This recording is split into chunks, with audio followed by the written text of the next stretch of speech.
अस्सलामुअलैकुम जी, सुबह बखैर। You're watching Good Morning Public with me और मुझे कहते हैं सुहासिल। मेरे साथ मौजूद है हमेशा की तरह रिस्पेक्टेड अब्दुल रऊफ साहब। अस्सलाम वालेकुम। और हरमीत भी हमारे साथ मौजूद है, आज तीनों मौजूद हैं। यस, पैनल पूरा है इंशाल्लाह ताला पैनल पूरा है, तो आज मजे मजे की खबरें आप तक पहुंचाएंगे हम। पहले हरमीत के जरा दर्शन कर लें। इस्लामाबाद चलते हैं सर, फौरन इस्लामाबाद चलते हैं। फौरन इस्लामाबाद लाहौर से आपको गुड मॉर्निंग। हरमीत कैसे हैं आप? जी गुड मॉर्निंग, अस्सलाम वालेकुम। सत श्री अकाल। मैं बिल्कुल ठीक हूँ। सब अच्छे लगते हैं जब आप सेट पे होते हैं। सेट बड़ा लगता है यार। दिल की बात की हरमीत आपने। हम नहीं सर, व्यूअर्स भी आपको बहुत मिस करते हैं। लेकिन से परसों मुलाकात हुई थी मेरी, मुख्तसर सी, लेकिन हाँ लंबी नहीं हो सके। वो मौका ऐसा नहीं था जिसमें हम कोई ज्यादा तफसील से किसी की खैरियत पूछ सकते हैं, लेकिन हरमीत के पास अगर वक्त ज्यादा होता तो हमारे साथ यहाँ पे गुजारता।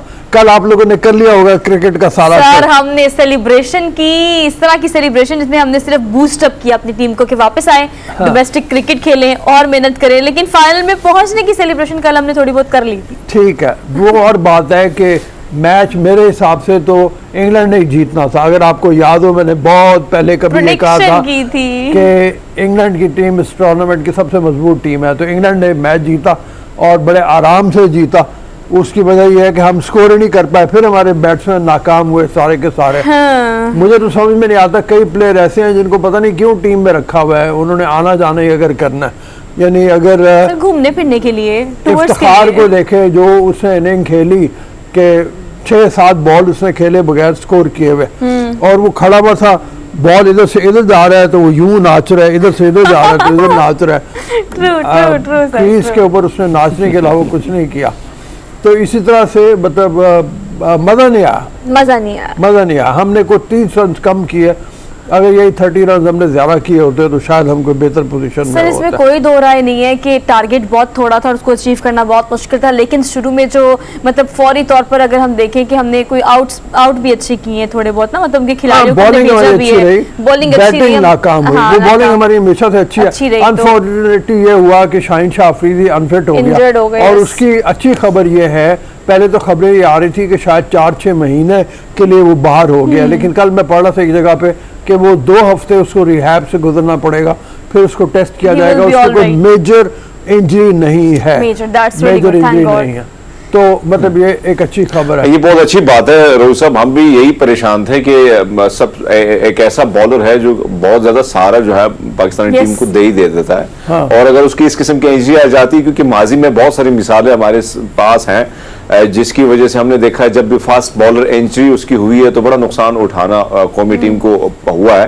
तो शाहीन शाह जिस किस्म की, इससे पहले भी वो इंजरी का शिकार थे, फिर अचानक जब परसों के मैच में वो शिकार हुए तो जाहिर बात है सोशल मीडिया और इस पर भी खबरें इस किस्म की चल रही थी। लेकिन बहरहाल अब जो खबर आई है वो बड़ी अच्छी है कि कम से कम वो हिस्सा ले पाएंगे आगे जाके मैचेस में, लेकिन उनको थोड़ा सा रेस्ट पे रखा गया है। शायद क्रिकेट काफी डिस्टर्ब हो गए थे, उनके फैंस को सर बड़ा बुरा लगा था। ये भी कहीं ना कहीं कहा जा रहा है, जो हमारे स्पोर्ट्स एनालिस्ट हैं या शायकीन क्रिकेट है, कि अगर वो इतना मतलब इंजर्ड ना होते और उस वक्त कर सकते तो हम और भी मैच को आगे लेके जा सकते थे या चीजें बेहतर हो सकती थी।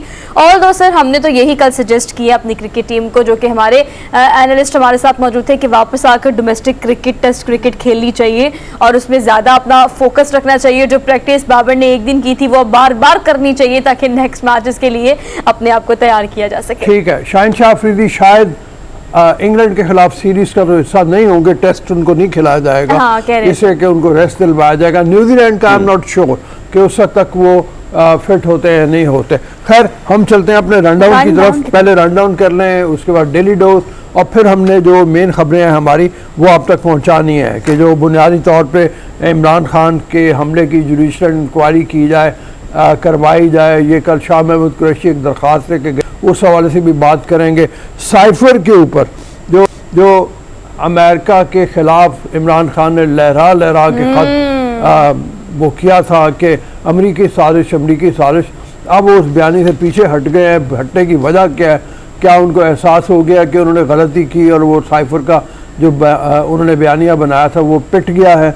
इस हवाले से भी बात करेंगे, लेकिन पहले रन डाउन की तरफ। रन डाउन में जो आपने क्या पॉलिटिकल पर्सपेक्टिव में हम ये चीजें डिस्कस करेंगे कि आप इसको यू टर्न कहेंगे या एक ही वन वे पर वो चलते चले जा रहे हैं। इंटरनेशनल ऑर्गेनाइजेशन न्यूज कंपनी को उन्होंने इंटरव्यू देते हुए कहा कि साइफर इज बिहाइंड मी, भाई मैं वो मेरे पीछे और मैं अच्छे ताल्लुकात चाहता हूँ अमेरिका के साथ। तो अब ये जो इन्होंने बयानिया दिया है, इसके बाद इतनी बड़ी तादाद में पाकिस्तानियों को और अपने सपोर्टर्स के दिमागों में ये साइफर इंडल्ज करके वो किस तरह से ये निकाल सकेंगे या क्या स्टेटमेंट देंगे अपनी अगली स्पीच में, ये देखना भी बाकी है। इसके अलावा हाई कोर्ट से सर एक बड़ा अहम फैसला आया है कि बल्दियाती इलेक्शन जो है वो कराए जाएंगे। इलेक्शन कमीशन ने कहा है कि कराची में 15 रोज के अंदर तैयारियां मुकम्मल करके फौरी तौर पर इलेक्शंस कराए जाए, जो काफी देर से डिले हो रहे थे।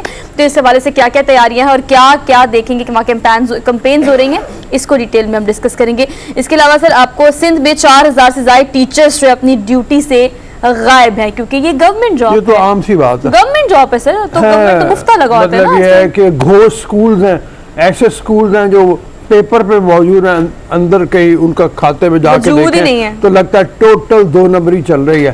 इस हवाले से बात करेंगे। बेशुमार स्कूल ऐसे हैं जहाँ पे टॉयलेट नहीं है, जहाँ पे पानी नहीं है, बेसिक फैसिलिटीज। बेशुमार स्कूल ऐसे हैं जहाँ पे साइंस लैब नहीं है। ये पूरी रिपोर्ट्स हैं जो चल के हम इसके बारे में बात करेंगे। बस ऐसे ही है। और अगर हम स्कूल्स की बात कर रहे हैं तो हमारी कोशिश ये भी है कि उन लोगों के बारे में बात की जाए जो खासतौर पर इन तमाम सहूलियात के ना होने के बावजूद भी बस तालीम के लिए गामजन है और तालीम के लिए दिन रात मेहनत कर रहे हैं। सर सड़क से स्कूल तक कैंटेनर्स में बच्चों को तालीम देने वाला एक ऐसा इदारा जो कि आप इसे पोर्टेबल भी कह सकते हैं, इसे मोबाइल स्कूल भी कह सकते हैं। तो जिन्होंने पढ़ाना है, जिन्होंने तालीम को अहमियत दी है, वो इस तरह से भी कैंटेनर में एक स्कूल और एक ऐसा इदारा बनाकर चला रहे हैं जहाँ पर तालीम हासिल कर रहे हैं बच्चे। एक बुरी खबर हमने दी कि मतलब सिंध में स्कूल घोष बुरा हाल है, सिंध में स्कूलों का बुरा हाल है, स्ट्रक्चर खराब है। उस हवाले से हमने अच्छी खबर भी कर ली कि फिर जो लोग काम करना चाहते हैं वो कैंटेनर पे भी स्कूल बना सकते हैं। उनको बिल्डिंग की जरूरत नहीं है, बेसिक फैसिलिटीज का रोना वो नहीं रोते। जहां पर उनको समझ आया, जैसे समझ आया, बच्चों की तालीम के लिए ये कदम उन्होंने उठाया है। कब से वो कैसे इस पर काम कर रहे हैं और ये इदारा किस तरह से मोबाइल कैंटेनर के मोबाइल स्कूल कहला सकता है, इस पर हम डिटेल में बात करेंगे। इसके अलावा सर ऑब्वियसली ये टॉपिक ऐसा है कि मुझे लगता है इसके बारे में डिटेल प्रोग्राम, कॉन्फ्रेंसेज और वर्कशॉप्स और सेमिनार्स होने चाहिए। सोशल मीडिया ने एक आम इंसान की जिंदगी हरमीत इतनी तबाह कर दी है ना, मैं बिल्कुल नहीं कह रही मुतासिर की है, मैं कह रही हूँ तबाह कर दी है। मतलब हम सोशल मीडिया पर चल पड़ते हैं, यानी वो ऐसी चीजें अभी जो थाईलैंड से वो तस्वीर आई, एक वीडियो आई कि एक खातून जो है वो चमगादड़ का सूप पी रही है और उसे ट्रैक्टर के चमगादड़ निकल ली, उसको गिरफ्तार कर लिया गया। तो इस तरह के लोग ट्रेंड चला देते हैं। फिर अभी मैं इसी में पढ़ा था, हम आगे चल के बात भी करेंगे कि वो जी वो खांसी के शरबत में कोई खाना पकाने की एक ट्रेंड चला है सर। चलिए अच्छा डेवलप मुल्कों में ये तो चले वो चीजें जो वायरल हो जाती हैं, लोग देखते हैं, नजरों से स्क्रॉल अप किया, स्क्रॉल डाउन किया, it's okay. I am just talking about सर नफ्सियात। आप किसी आजकल सोशल मीडिया पे जो नजर आता है 99% वैसा होता नहीं है। हम दिखा तो देते हैं। अगर तलाक की रेशो की बात की जाए तो आपको पता होगा पिछले 1 महीने में जितने सेलिब्रिटीज के तलाक की खबरें अफवाह की सूरत में नहीं वेरीफाइड खबरें आई हैं, उससे सर कितना मुतासर हुआ, आपकी नफ्सियात पे कितना गहरा असर पड़ता है सोशल मीडिया पे पोर्ट्रे करने वाली चीजों का। इसको आज हम डिटेल में अपने डिटेल सेगमेंट में डिस्कस करेंगे। अच्छा डेली डोज देते हैं जी। आज ट्यूसडे डेली डोज में पहले खबर बलोचिस्तान है जो कि बड़ी अच्छी है और खबर का एक आपको देने का खबर मकसद ये भी है कि डेवलपमेंट की तरफ आहिस्ता आहिस्ता खासतौर पर बलोचिस्तान, कोयटा और ऐसे इलाके, ऐसे सूबे जहां पर समझा जाता था कि फैसिलिटेशन उस तरह से नहीं है। सर एक फूड लेबोरेटरी बनाई गई है जो कि साइंटिफिक फूड लेबोरेटरी है जहां पर खासतौर पर दूध समेत बाकी चीजों को साइंटिफिकली चेक किया जाएगा और ये बड़ा अच्छा सर एक इनिशिएटिव है। बड़ा अच्छा इनिशिएटिव है, ये हर सूबे में होना चाहिए। और हम ये कहेंगे कि अगर ये इन्होंने इस तरह से बनाई है तो बलूचिस्तान पहल कर गया, आगे निकल गया। तो ये जनाब सैंपल टेस्ट करके और दूध के बारे में कि दूध सेहत बख्श है या नहीं है, इसमें मिलावट है या नहीं है, तो फिर इजाजत होगी मतलब उसको करने के लिए।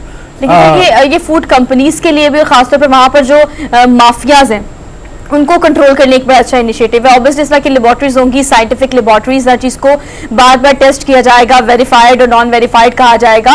तो वहां पर जो काम करने वाले लोग हैं वो भी खासतौर पर सर ईमानदारी से काम करेंगे एक्टिवली कॉन्शियसली काम करेंगे। तो अगर हर सूबे में, खासतौर पर सूबे के बाद शहरों में अगर ये चीज हो जाए तो मेरे ख्याल से सर जो सारे माफियाज हैं जो कि मिलावट माफिया कहलाते हैं, वो मेरे ख्याल से थोड़े अलार्मिंग सिचुएशन हो जाएगी उनके लिए। हाँ बिल्कुल। अच्छा, मुझे याद है रऊफ साहब के तकरीबन ये साबिक निसार साहब जो है वो चीफ जस्टिस थे, तब भी इस किस्म का केस आया था दूध के हवाले से। और पाकिस्तान में तकरीबन जितने भी दूध आते हैं उसमें सिर्फ एक दूध ही पैकेट था जो जबरदस्त किस्म को उसका रिजल्ट था, बड़ा पॉजिटिव, जो सेहत बख्श था। बाकी जितने भी दूध पैकेट्स जिसके इश्तेहारात भी चलते हैं तो उस हवाले से भी चीजें आई थी कि उसमें से भी बड़े नुकसानदेह चीजें पाई गई थी। तो उसके बाद भी बड़ी मुहिम चली, लेकिन वो मुहिम उसी तरह कामयाब नहीं हुई। लेकिन ये अच्छी बात है बलूचिस्तान के हवाले से आपने जो खबर दी है। हाँ, और हरमीत उसमें सबसे बड़ी बात यह है, जैसे हमने कहा, दूध एक ऐसी चीज़ है जो कम से कम छोटे बड़े और ख़ास तौर पर बच्चे उनके लिए बहुत ज़रूरी है। अब मिलावट का ये हाल हो गया है कि पता नहीं क्या क्या कुछ उसके अंदर शामिल किया जा रहा है, जो खुला दूध है। डर लगता है मतलब उसको इस्तेमाल करते हुए। सर, जो खबरें आती हैं जिन चीज़ों के बारे में आप बात कर रहे हैं कि अगर हम आम दूध के, गवाले की दूध की अगर बात कर लें, जो ज़्यादातर घरों में इस्तेमाल किया जाता है, उसमें चारा खिलाने समेत, उनको इंजेक्शंस लगाने समेत, और उसके बाद पानी की सूरत में जो इतना पाउडर और कहा जाता है बाज़ुकातों के सर्फ भी इस्तेमाल किया जाता है। हाँ, ये सारी खबरें हम ब्रेक करते हैं। डिटर्जेंट उसके अंदर इस्तेमाल किया जा रहा है और पता नहीं क्या क्या उसमें, उसको बालाई लाने के लिए उसके ऊपर वो केमिकल डाले जा रहे हैं। और जैसे सोहा ने कहा कि भैंसों को इंजेक्शन लगते हैं दूध ज़्यादा देने के लिए, और वो इंजेक्शन इतने ख़तरनाक हैं कि जिसकी को हद नहीं। बार हम किसी को कोशिश करेंगे कि किसी को बुला के इसके ऊपर भी डिटेल में आपको पहुंचाएं कि क्या क्या कुछ है और किस तरह से बचना चाहिए। मतलब ये भी हम आइंदा आने वाले 1-2 दिनों में करेंगे। लेकिन फ़िलहाल एक खुशाइन बात है कि एक लैब है जो टेस्ट करेगी, दूध की क्वालिटी को फ़ौरन देखेगी और उसके मुताबिक फिर बताएगी कि ये सेहत बख्श है या नहीं। और सर मुझे लगता है कि आप यकीन करें, मैं तो हरमीत आप मेरी बात से शायद इत्तेफाक भी करें कि इस तरह का दूध पी कर ना हमें उसके टेस्ट की आदत हो गई है। हमें आई थिंक ये नहीं पता कि एक ओरिजिनल और प्योर दूध जो होता है उसका टेस्ट होता क्या है, बिकॉज हम यूज्ड टू हो गए, खासतौर पर शहरों में रहने वाले लोग जो हैं। अगर आप गाँव और देहातों में जाए तो आज भी आप वहां पर मिलने वाला दूध, उसका टेस्ट ही और होता है, उसकी भलाई और होती है, वो प्योर होता है ना, तो हमें उस चीज की आदत भी नहीं है। हमारा शायद उसकी भलाई सब कुछ में बहुत फर्क होता है। और आपकी बात होती है कि हम अब तो आदी हो गए इस केमिकल, इन चीजों का, और शहर में तो भरमार है इसकी, अब कोई पूछने वाला है नहीं। फूड अथॉरिटी बनी हुई है लेकिन वो भी चुपचाप जो है अपना भत्ता जो है वो लेके वापस चली जाती है। हाय बहुत सारे काम है। जब जाता होगा अपने गाँव में तो वहाँ जाके इसको मिलता होगा। हम तो गाँव भी नहीं है हमारा कोई, क्या हम जाके तो मतलब, सर हम तो यूज्ड टू हो गए उस टेस्ट के, हमें पता नहीं कि ओरिजिनल टेस्ट क्या होता है। हर मील जो जाके आप सवात में अपने इलाके में पीते हो दूध और जो दही खाते हो, प्योर चीज, वो कितना फर्क लगता है यहाँ से। रूसब, अब हम देखें कि गांव को भी नजर लग गई है शहरों की, और वहां पर भी इस किस्म की चीजें। लेकिन हाँ, कुछ लोगों ने जो भैंसें अपने लिए पाली होती हैं और कुछ चीजें आज भी मिलती हैं जो बहुत ज्यादा फर्क होता है, क्योंकि केमिकल के से पाक होती है बेचारी चीजें। इवन चाय जो है उसमें भी पीने में बड़ा फर्क होता है, उसका टेस्ट का भी बड़ा फर्क होता है। बड़े मजे की वो चाय बनती है, खासकर दही जो है वो गाँव की वो बड़ी कमाल की होती है, उसका टेस्ट बहुत डिफरेंट होता है शहरों से। तो ये बात तो दुरुस्त है कि आज हम अगर जाते हैं बहुत सारी चीजें से जो है वो आज भी अगर हमें मिलती है वहां पे गांव में, तो उसमें और शहरों की चीज में बड़ा फर्क पाया जाता है। और ज्यादातर अब दूध की बात या दही की बात तो हमारे यहाँ तो एक तो ये है कि आसपास जितने भी है तबेले या जिधर से दूध लेके आ जाते हैं तो वो बिल्कुल प्योर होता है। बहुत आसपास कई लोग पानी शानी मिलावट तो कर लेते हैं लेकिन केमिकल से बड़े दूर रहते हैं, ये चीज है आम में। लेकिन कम से कम ये है कि आपको कुछ चीज जो है वो ढूंढने से प्योर मिल जाती है बड़ी आसानी से। चलिए ठीक है, इंस्पेक्शन करने के लिए अच्छा इनिशिएटिव्स की हम बात कर रहे थे। आगे बढ़ते हैं, आपको सीधा यहाँ से ले जाते हैं फ्रांस चलते हैं, जहां पर सर इंसानों से भी या इंसानी कद से भी 4 गुना बड़े कीड़े मकोड़े बनाए गए हैं जो पाए जाते हैं। अच्छा, रियल नहीं है, परेशान नहीं होना, धाती तारों से कीड़े मकोड़े बनाए हैं। और ये कीड़े मकोड़ों जो है इनका नुमाइश में इनको रखा गया है। हम फौरी तौर पर आपको दिखाते हैं, भी फौरी तौर पर दिखा दें। ये सर देखिए, अच्छा it seems to be like very very kind of real. हाँ, मतलब ये हाँ, इस तरह की जब चीज कोई होती है तो बुनियादी तौर पे बच्चों को अट्रैक्ट करती है, मतलब उनके बारे में आगाही देने के लिए मतलब किया जाता है। उनके आप जो लोग साइंस के स्टूडेंट्स हैं, बायोलॉजी वगैरह के, उनके लिए भी बड़ी मतलब ये अट्रैक्शन हो सकती है। अमेरिका में इस तरह की मैं जब था तो बहुत म्यूजियम्स और बहुत इस तरह की चीज़ें पाई जाती है, एग्जीबिशन वगैरह, जहाँ पे जानवरों के बारे में, कीड़ों के बारे में आगाही देने के लिए बड़े मॉडल बनाए जाते हैं। ये मॉडल हैं, बुनियादी तौर पर, लेकिन इतने खूबसूरत बनाए हैं कि जिसकी कोई हद नहीं। अब देखिए इंसानी कद से सर 4 गुना बड़े हैं, मतलब यहाँ पिक्चर में हम आपको शायद उस तरह से दिखा नहीं पा रहे, लेकिन ये छोटे लग रहे हैं, इतने छोटे हैं नहीं। आपको इर्द गिर्द चलते फिरते इंसान नजर आएंगे तो आपको अंदाजा होगा कि इंसानी कद से ये 4 गुना बड़े हैं। धाती तारों से इनको बनाया गया, जैसे कि आप कह रहे हैं कि इनका मकसद दरअसल ये है कि वहां पर मौजूद बच्चे जो है वो उनको क्लोज से देखें, एलिवेशंस वगैरह ना क्लोज से देखें, उनके पार्ट्स, उनकी टांगे, उनकी आंखें, सब कुछ मतलब पता लग जाता है। तो बहुत अच्छी इंटरेस्टिंग एग्जीबिशन। हाँ, मतलब और बड़ा इंटरेस्टिंग लगता है वैसे देखने में, चाहे कीड़े इतने इंटरेस्टिंग ना हो, लेकिन मतलब वो माइक्रोस्कोप से आप क्लोज करके कोई पिक्चर, वैसे भी अगर आप बुक्स में भी देखें तो हरमीत आपको अच्छी लगती है। बुक्स में हमें बड़ा शौक होता था बचपन में ना क्लोज में देखने का कि आंखें कैसी हैं या मुख्तलिफ बॉडी पार्ट्स कैसे हैं, लेकिन ये एग्जीबिशन कराने का मकसद भी है कि बच्चों को टूर कराया जाए, क्लोजअप्स जो है ना वो दिखाया जाए। अच्छा, वैसे हमें गांव में तो मिल जाती, तो हम पूरा ऑपरेशन ही करते थे कि भैया इसकी आंख कहाँ है, कैसे उड़ता है, उस पर शर निकाल के बेचारी को सत्यानाश ही कर लेते थे। लेकिन ये बात है कि ये अच्छी चीज है, एग्जीबिशन इस किस्म के होने चाहिए, बाजी बच्चों को भी नॉलेज मिलती है, बड़ों को भी मिल जाती है। ठीक है। अच्छा, हमने जो मैं FSC में पढ़ता था तो वो कॉकरोच और डड्डू का तो ऑपरेशन किया हुआ, लेकिन वो छोटे कीड़े का नहीं किया। मैंने नहीं किया, मैंने नहीं किया। नहीं, वो हम साइंस के स्टूडेंट्स हैं ना, बायोलॉजी के, तो बायोलॉजी में लाजमी था वो वहाँ पे लैब में वगैरह के। हाँ, इवन कॉकरोच का वो मैंने किया हुआ है, मतलब वो देखा हुआ है कि उसकी साख कैसी होती है। तो लेकिन ये जो कॉकरोच का सुन के सुहा को तो डर लग रहा है। नहीं, वैसे मैं काफी बहादुर हूँ इस मामले में। छिपकली और कॉकरोच से मुझे इतना डर नहीं लगता जितना लड़कियों को लगता है। अब पता नहीं कोई वजह समझ में नहीं आती, लेकिन बारे चल चलो जी आगे चलते हैं, हम छोड़ देते हैं, आगे आपको शादी पे ले जाते हैं सर, शादी पे चलते हैं। सर कॉकरोच हो गया, छिपकली हो गई, अब हम चलते हैं कुत्ते की शादी पे। उस तक फिर बोलना भी कैसा लग रहा है सर। लेकिन चलिए डेली डोज की आपको खबर देते हैं। भारत से खबर है, जिस शेरू की शादी हुई है, और शेरू जो है बेसिकली एक डॉग है, पेट डॉग है, और उसको बड़े प्यार से रखा है इन जनाब ने, और ना सिर्फ प्यार से रखा है, पाला है, पोसा है, बड़ा किया है, बल्कि सारे फराइज पूरे करके सर शादी भी की है। हाँ। शादी की और 100 से ज्यादा मेहमान बुलाए, धूमधाम से शादी करके। उस वाह भाई वाह, सभी तो इंसानों से भी ज्यादा प्यार करते हैं इससे। देखो पूरा मंडक सजाया हुआ है। मंडक, हाँ, बिल्कुल। और वो दूल्हा बिल्कुल प्यारा नहीं लग रहा, दूल्हा बिल्कुल प्यारा नहीं लग रहा। हाँ, स्वीटी है जी जो दुल्हन है, कमजोर सा लग रहा है मुझे। नहीं, दूल्हा तो फिर भी है, दुल्हन ज्यादा कमजोर लग रही है।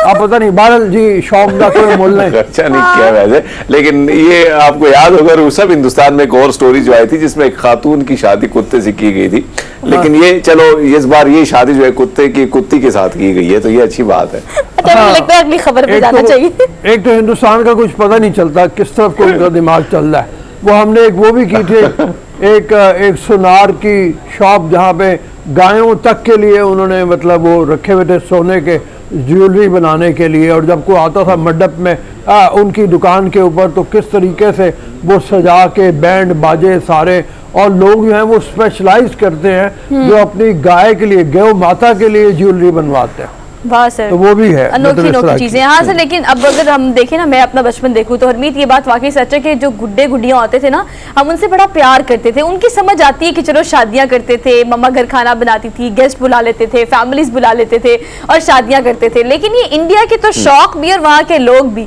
मतलब वो इतना प्यार करता है ऑब्वियसली शेरू से, इतनी मोहब्बत है उसको इस पेट से कि उसने बाकायदा धूमधाम से शादी की। और ना सिर्फ सर, मेरे ख्याल से गेस्ट भी, ये फिर इनके दोस्त ही आने चाहिए थे। इंसानों को गेस्ट क्यों बुलाया, मेरा तो सवाल ये है। गेस्ट भी बाकी फिर शेरू और स्वीटी के आने चाहिए थे। बहरहाल अगले आगे बेरोजगारी से तंग आके अगली खबर है हमारे पास। जी, बेरोजगारी से तंग आकर शख्स ने सर क्या किया, क्या अच्छा काम किया इसने सर, वाह मुझे वैसे पसंद आया काम। आज ही खबर ये है कि उनको नहीं मिल रही थी जॉब, वो खड़े हो गए सड़क पर, और सड़क पर खड़े हो गए ट्रैफिक सिग्नल पर, और सीवी के ऐसे कोई 10-15 सारे ऐसे बिल्कुल ऐसे पेजेस बनाए उन्होंने, और एक एक करके अपनी सीवी सारी गाड़ियों में देना शुरू कर दी। कोई किसी कंपनी का CEO निकल ही आएगा, कोई किसी कंपनी का मैनेजर निकल ही आएगा, तो ये सीवी वो अब डिस्ट्रीब्यूट कर रहे हैं सिग्नल पे खड़े होके। But an idea sir ji, idea है, और साथ में चॉकलेट भी दे रहे हैं। वाह, एक चॉकलेट भी साथ में दे रहे हैं, और हाँ कि मुंह भी मीठा करो साथ में, लेकिन जॉब चाहिए मुझे है। मतलब ये है कि बेशुमार जगह उन्होंने अप्लाई किया ऑनलाइन वेब के ऊपर, मुख्तलिफ साइट्स के ऊपर उन्होंने जाके अप्लाई किया, अनफॉर्चुनेटली उनको जॉब नहीं मिली। तो उनको ये तरीका समझ में आया, ये यूएई की कहानी है, जैसे सोहा ने बताया कि वहाँ पे ये साहब जो हैं फिर ये चौकों में खड़े हो गए और इन्होंने अपना सीवी बांटना शुरू कर दिया। तो अल्लाह करे कोई मिल गया हो इनको इस तरह का कि जो इनकी इसी बिल्कुल जो इन्होंने ये जो मुश्किल वक्त होता है वो सब, इसमें कोई शक नहीं है। जब आप जॉब ढूंढने के लिए जाते हैं, खासकर जब हम यूनिवर्सिटीज़ में होते हैं, मुख्तलिफ यूनिवर्सिटी में आज भी जो स्टूडेंट्स होते हैं बड़े बड़े ख्वाब होते हैं, लेकिन जब वो आप यूनिवर्सिटी से बाहर निकलते हैं और अपने डॉक्यूमेंट्स उठाए, एक एक फैक्ट्री, एक मुख्तलिफ ऐसे ऑफिस में जाके चक्कर काटते हैं, वहाँ से आपको मायूसी होती है, तो ज़रूर तकलीफ बड़ी होती है। लेकिन इसने एक हल जो है वो अच्छा निकाला है कि यही एक तरीका है कि कहीं ना कहीं से ऑफर तो आ सकती है। अगली जनाब खबर पे चले। Last but not the least अगली खबर ये है कि एक घर है, बहुत खूबसूरत था, उसमें आप पेइंग गेस्ट के तौर पर रह सकते हैं, लेकिन उस घर की खासियत ये है कि उसकी शक्ल जूते कैसी है। 1948 में बनाया सर। हाँ, अमेरिका में इंग्लैंड में मतलब ऐसे पुराने घर बहुत मौजूद है जो अपनी उसको मेंटेनेंस की बदौलत वो साल चलते हैं।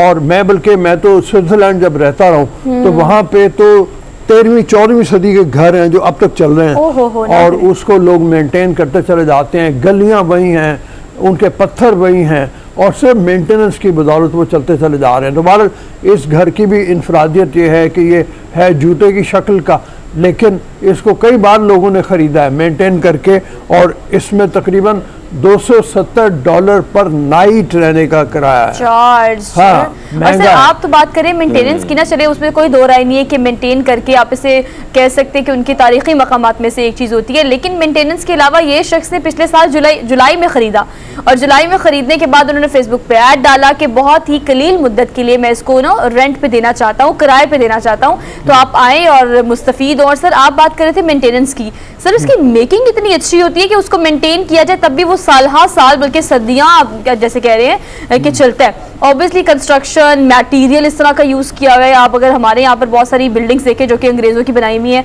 तो इस कहने में मुझे कोई दो राय नहीं है और हम कह भी सकते हैं, बल्कि हमारे बड़े भी कहते हैं कि जो उन्होंने बिल्डिंग्स बनाई है, जो उन्होंने रोड्स यहाँ पर बनाए हैं, वो जिस तरह से, जिस मटेरियल से, जिस इंफ्रास्ट्रक्चर से बनाया है, वो आज भी वैसे के वैसे हैं। आप इवन हमारे यहाँ पे मुगलिया तामीर के जो लेडी विलिंगटन देखें, न्यू देखें, हॉस्पिटल्स देखें कितने बने हुए, इस तरह उन्होंने बनाए हैं। जबरदस्त 100 साल से ज्यादा हो गया। Yes, more than. Government college Lahore जो है वो मेरे ख्याल में उसको 250 साल तकरीबन हो गए हैं, उसके अभी तक वही उसी तरह का building, roads, everything is so fine. जी, तो बनाने की बात है, आप बनाते कितना अच्छा है और मेंटेन कितना अच्छा रखते हैं। मैं तो जैसे बता रहा हूँ कि मैं तो स्विट्जरलैंड में 13वीं सदी के घर देखे हैं मैं, जो अब आप उसको अंदाजा कर लो 800-900 साल हो गए हैं उसको। 800-900 साल। हरमीत वैसे ऐसे घर में रहने का भी सही किया है इस शख्स ने, जुलाई में लेकर ना रेंट पे भेज दिया कि सर फील ही अलग होती है ना इतने पुराने घर में रहने की। पता नहीं आपसे पहले कितने लोग यहाँ पे रहे हैं, कितने लोग और किस तरह के लोग, जो आप मतलब आपसे 900 साल पहले के भी जो लोग होंगे ऑब्वियसली वो किस तरह के होंगे और वो क्या स्पीशीज होंगी। तो ये बड़ी इंटरेस्टिंग खबर थी जो हमने आपको डेली डोज में दे दी। सर अब हम चलते हैं एक ब्रेक पे। जी बिल्कुल, ब्रेक पे चलते हैं, ब्रेक से वापस आते हैं और फिर प्रोग्राम को लेके चलेंगे आगे। आप देखते रहिए जिसे हम मिलके कहते हैं गुड मॉर्निंग पब्लिक।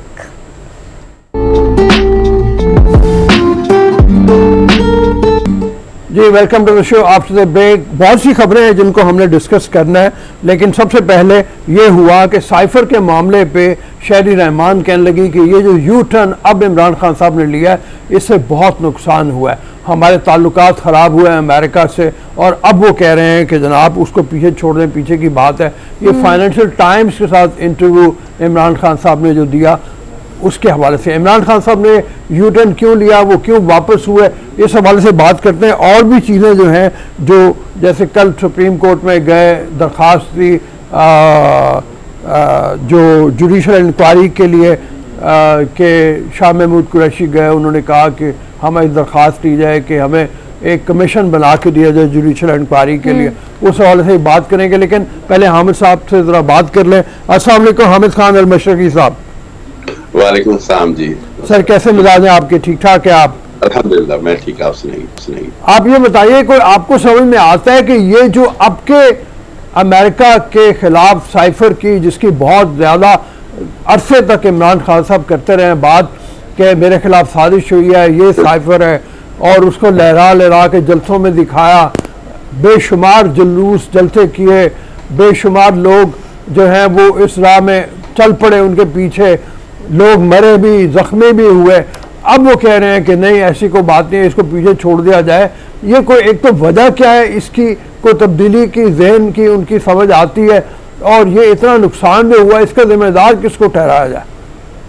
बहुत शुक्रिया रऊफ साहब। देखें, इमरान खान साहब की सियासत के अंदर बहुत सारे इकदाम या बातें ऐसी रही हैं जिनका फिल फोर्स समझ आना वाकई बड़ा मुश्किल रहा, और इस साइफर के मामले के अंदर दो चीजें समझ आ रही हैं जो अभी तक समझ आती हैं। वो एक तो ये कि शायद खान साहब को ये बात समझ आई है, ये बात बावर कराई गई है कि अमेरिका की रजामंदी और अमेरिका से एक तरह से क्लियरेंस के बगैर उनका कोई फ्यूचर गवर्नमेंट की शक्ल में या सियासी मुस्तकबिल नहीं है, और इस हवाले से उन्होंने अपनी पोजीशन को जरा चेंज करने की कोशिश की है। लेकिन दूसरी जानिब देखा जाए तो इमरान खान साहब की मौजूदा सारी मकबूलियत और सारी सियासत ही इस साइफर और इस बयानिए के ऊपर खड़ी है।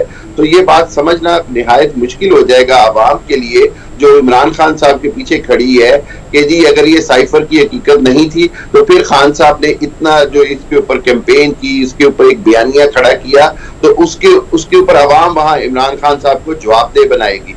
मैं ये समझता हूं कि ये फाइनेंशियल टाइम्स के अंदर जो इंटरव्यू है इस हवाले से खान साहब की तरफ से मजीद वजाहत आनी बहुत जरूरी है। लेकिन चूंकि खान साहब ये चाह रहे हैं कि जी किसी तरह भी जो उनको पैगामात दिए गए मेरी मालूमात तक कि जी आप अमेरिका को दोबारा राजी करें और अमेरिका का आपके साथ राजी होना बड़ा जरूरी है, इस हवाले से खान साहब ने एक डिफरेंट पोजीशन ली है। लेकिन देखें रऊफ साहब, तारीखी तौर पर एक बात जो है, अगर आप पब्लिक पोजीशन से हट जाते हैं, आपका जो अवामी बयानिया है अगर आप उससे हट जाते हैं तो आप अवामी मकबूलियत भी खो देते हैं, और खान साहब के पास मैं समझता हूँ पब्लिक मकबूलियत खो लेना बहुत खतरनाक होगा मौजूदा सूरत हाल के अंदर। अच्छा ये बताइए, दो सवाल इसमें पैदा होते हैं। नंबर हामिद खान साहब, हमने देखा है कि जो बयान इमरान खान साहब ने बनाया बड़े जबरदस्त किस्म से डिलीवर किया है और आम की जहनों में उसको बिठाया है।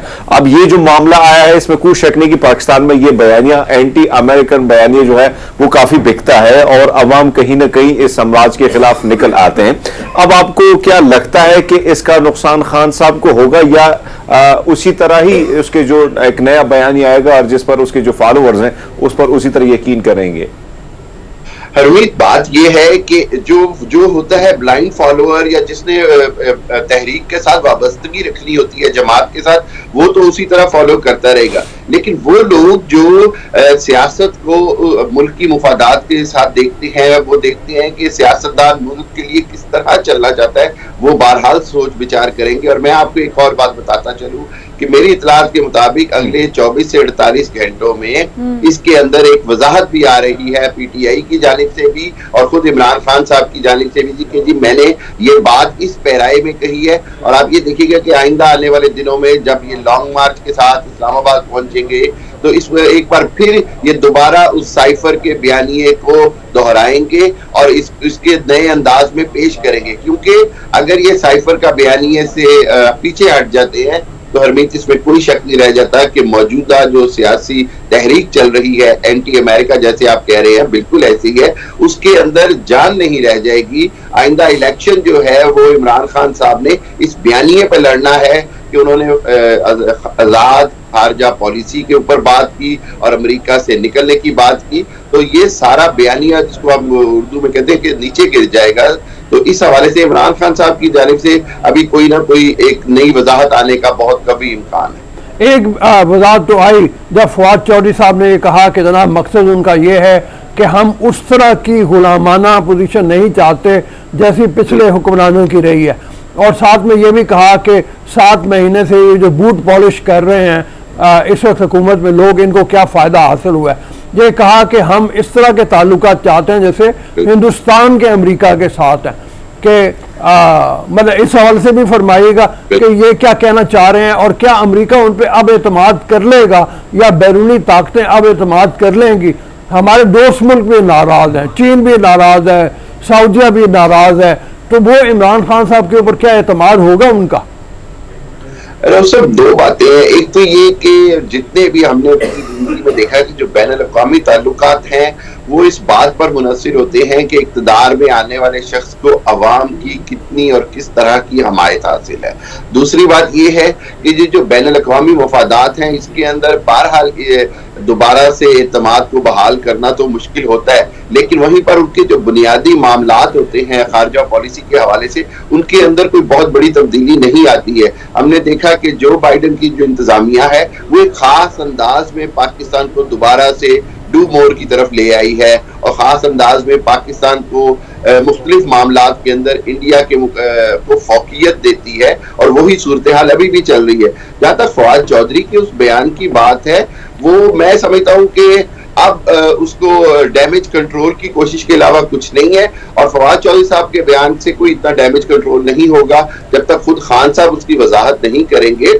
और मैं समझता हूँ कि ये कह देना कि जी हम उसकी गुलामी से बाहर आएंगे या नहीं आएंगे, इससे अवाम को कोई फर्क नहीं पड़ता, बल्कि अवाम ये जानना चाहती है कि हकीकत क्या है, सच क्या है, और अगर सच है तो उससे पीछे क्यों हटा गया, अगर सच नहीं है तो फिर इस बयानिए को इतनी अहमियत क्यों दी गई, इतना इसको गढ़ा क्यों गया। तो इस हवाले से बहुत सारे सवाल। हामिद खान साहब, एक और चीज आपसे जानना चाहेंगे, इस वक्त जो सबसे ज्यादा खबरें गर्दिश कर रही है वो है आर्मी चीफ की तैनाती के हवाले से, और अगर हम देखें तो मियां मोहम्मद शहबाज शरीफ साहब जो हमारे पीएम हैं वो गए भी लंदन भी, मशावरत भी, उसके बाद अभी भी चीजें कुछ गर्दिश कर रही हैं। क्या आपको लगता है कि सारी मुशावरत में पीडीएम शामिल है, या अब तक अगर देखा जाए तो कहीं ना कहीं खामोशी एक हल्के की जानिब से पाई जा रही है? पीपल्स पार्टी की अगर बात करें, मौलाना साहब की बात करें, तो हमें वो उस तरह एक्टिव या बयानबाजी या इस किस्म की चीजें उनकी मीडिया पर नजर नहीं आती। इसकी क्या वजूहात हो सकती हैं? हरमीत, ये बड़ा अहम सवाल है। इसके अंदर जो हमने पिछले दिनों से, काफी दिनों से देख रहे हैं कि इस अपॉइंटमेंट के ऊपर या मौजूदा इस सूरत के अंदर पीपल्स पार्टी ने एक तरह से दोबारा से बैक सीट ले ली है, और पीपल्स पार्टी ये नहीं चाहती है कि किसी भी तरह का कोई भी गलत फैसला या मुतनाज़ा फैसला हो जाए तो उसका जो है वो डैमेज जो है वो पीपल्स पार्टी पर भी आए। देखिए, पिछले 8-9 माह में हुकूमत के अंदर मुस्लिम लीग नवाज के ऊपर ही तमाम बर्डन आ रहा है, और तो जब बर्डन आ रहा है तो अब मुस्लिम लीग नवाज ये चाहती है कि जहां फैसला साजी का इख्तियार है वो भी फिर उनके पास रहे। जैसे महंगाई के इश्यूज आए या दूसरे इश्यूज आए तो पॉलिटिकल डैमेज सबसे ज्यादा शहबाज शरीफ और उनकी पार्टी को देखना पड़ा, क्योंकि पीपल्स पार्टी ने वहां पर भी अपने ऊपर मलबा नहीं गिरने दिया या कम गिरने दिया। फजलुर रहमान साहब की भी यही सूरत है। तो मेरा ख्याल है कि चूंकि उन्होंने डैमेज अपने ऊपर लिया है, तो अब मुस्लिम लीग नवाज ये चाहती है कि तैनाती के हवाले से भी उसको ज्यादा इख्तियार हो, बल्कि वो कुल्ली तौर पर खुद ही फैसला करें। और इसका अगर कोई रिबटल होगा तो उसके अंदर जरदारी साहब और बिलावल भुट्टो जो हैं वो बड़ा वाज़े तौर पर अपने आप को बचाने की कोशिश करेंगे, और अवाम के अंदर वो ये बात बावर करा सकेंगे कि ये फैसले एक बार फिर खुद पीडीएम ने नहीं लिए, बल्कि इनफरादी तौर पर शहबाज शरीफ साहब की जमात ने लिए, और उनका जो सियासी मुस्तकबिल है वो इस हवाले से महफूज बनाना चाहिए। ये कहेगा कि पीडीएम और सारी जमातें चले एक तरफ, अगर हम खाली पीटीआई की बात करें, पाकिस्तान तहरीक इंसाफ की, तो शुरू से लेकर अब तक जो नैरेटिव उन्होंने बिल्ड किए, पहले कहा कि एहतसाब होना चाहिए, फिर कहा कि नया पाकिस्तान चाहिए, फिर की आज़ादी, और उसके बाद अब ये गुलामी का, और उसके बाद अब देख रहे इलेक्शन का, ये बयानियां आहिस्ता आहिस्ता आहिस्ता दिमागों में इंडल्ज करने के बाद फौरी तौर पर निकाल कर यूटर्न लेकर हम निकल भी जाते हैं। अब आपको क्या लगता है कि आगे अगर इस मार्च को, इस लॉन्ग मार्च को आगे लेकर चलना है तो क्या बयानियां वो देंगे? अगर इनका स्टेटमेंट ये आ गई है कि मेरी एफआईआर दर्ज नहीं हुई, सेकेंडली ये कि साइफर पीछे रह गया, हमें आगे चलना चाहिए, अमेरिका के साथ अच्छे ताल्लुकात चाहिए, किस बयानिए की बेस पर इलेक्शन पर इस बात को मनवाया जा सकता है, मुतालबा रखा जा सकता है, या आवाम को कन्विंस किया जा सकता है कि आप दोबारा से मेरे साथ चलें? देखिए, मैं ये समझता हूं कि अवाम को कन्विंस करने के लिए दोबारा से फिर साइफर के ऊपर भी आ जाएंगे, फिर ये दोबारा से उस अराकीन की खरीदो फरोख्त के मामले के ऊपर भी आ जाएंगे, फिर ये दोबारा से उस साजिश के ऊपर भी आएंगे। लेकिन इसके साथ साथ खान साहब के लिए इलेक्शन के अंदर अगर कोई विनिंग पॉइंट बनता है या उसको खान साहब को काम करना पड़ेगा, तो वो ये कि अपनी कारकर्दगी दिखाएं, अवाम के आगे एक कंपैरिजन रखें, वरना अवाम देखें महंगाई और दूसरी सूरत हाल को अवाम ने देखना होता है। अवाम के लिए आगे क्या सूरत हाल मुआशी तौर पर बन सकती है, अवाम ने इसको देखना है। इसी वजह से मौजूदा हुकूमत चाहती है कि ज्यादा से ज्यादा उसको वक्त मिले ताकि वो मुआशी सूरत हाल बेहतर करके जब अवाम के पास इलेक्शन के लिए जाएं तो उनके पास एक बहुत बड़ा कामयाबी का कोई पॉइंट्स हो कि जी हमने यहाँ बेहतरियां की इमरान खान साहब के मुकाबले। लेकिन खान साहब के लिए सबसे अहम सवाल यही है कि वो अगर यू टर्न लेते रहेंगे तो उनको दोबारा से जो यू टर्न लेने पड़ेंगे तो क्या आवाम उसको कबूल करेगी या नहीं करेगी। ये सवाल जो है ये एक इलेक्शंस के अंदर हमें अवाम अपने वोट की शक्ल में देंगे। हमने बाई इलेक्शन में देखा कि अवाम ने खान साहब को वोट दिए हैं और उस वोट देने की बुनियादी वजह वही है कि उन्होंने उस साइफर को, उस साजिश को और अमेरिकी गुलामी से निकलने के बयानिए को कैच किया। तो क्या आगे वो यही करेंगे तो उनको मेरा ख्याल ये है कि अवाम को बहुत सारे सवालात के जवाब देने पड़ेंगे। मैं मेरे सवाल का जवाब इमरान खान साहब को और भी देना पड़ेगा और वो ये है कि 2014 में चीन का दौरा मनसूख हुआ, उनके सदर ने आना था और अब सऊदी अरब के वली अहद शहजादा मोहम्मद जो हैं उनका दौरा भी मुलतवी हो गया और इमरान खान साहब की बुनियादी वजह बनी है। ये सवाल का जवाब भी उनको देना है। मैं जैसे पहले कह रहा था कि दोस्त मुल्क नाराज हुए हुए और हुकूमत इसका फ़ायदा उठा सकती है ये कह के कि जनाब आपकी वजह से ये सारे दौरे मनसूख हो रहे हैं। बिल्कुल ऐसे ही है। मैं ये समझता हूँ कि ये तो हुकूमत को बड़ा अपॉर्चुनिटी मिली है, बड़ा मौका मिला है कि हुकूमत इस चीज को ज्यादा कैच करती कि जी मोहम्मद बिन सलमान साहब का दौरा जो है वो सिर्फ पाकिस्तान की मौजूदा जो कन्फ्रंट्रेशन की सियासत है उसकी वजह से खत्म हुआ। लेकिन हमने देखा कि हुकूमत ने, जिस तरह आप भी कह रहे हैं रऊफ साहब, बिल्कुल ठीक है कि उसको कैश नहीं किया उस तरह से। तो इसके अंदर लगता है कि शायद हुकूमत ये चाहती है कि अभी इस मामले को बहुत ज्यादा सियासी रंग ना दिया जाए, लेकिन वहीं पर जब आप इंतखाबात में जाएंगे तो बिल्कुल ये भी एक सियासी इशू बनेगा कि क्या वजह है कि जो बैनुल-अक़वामी सतह के ऊपर पाकिस्तान के ताल्लुकात हैं उसके ऊपर अंदरूनी जो कन्फ्रंट्रेशन की सियासत है वो इतनी असरअंदाज हुई और उसके अंदर खान साहब की तरफ से कोई मजबूत या कोई वाज़ेह हिकमत अमली सामने नहीं आई या कोई जवाब सामने नहीं आया। तो क्या खान साहब इसकी जिम्मेदारी लेंगे या नहीं लेंगे, ये बिल्कुल इलेक्शन के अंदर देखिए अब बड़ा इंपॉर्टेंट हो गया है। दो ही चीजें अब इंपॉर्टेंट रह गई हैं इस वक्त मौजूदा सियासी सूरत हाल में। एक है ये जो तैनाती हम जिसका जिक्र कर रहे हैं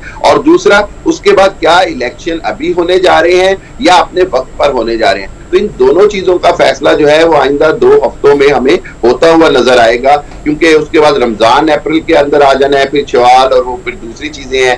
तो फिर ये अगर तो रमजान से पहले होते हैं तो बिल्कुल हो जाएंगे, अभी ऐलान हो जाएगा मार्च अप्रैल का, नहीं तो फिर ये अपने वक्त पर जून जुलाई के बाद ही होते नजर आएंगे, जो कि हुकूमत की पूरी कोशिश है। बड़ी मेहरबानी साहब, भाई मैं आपका बहुत शुक्रिया।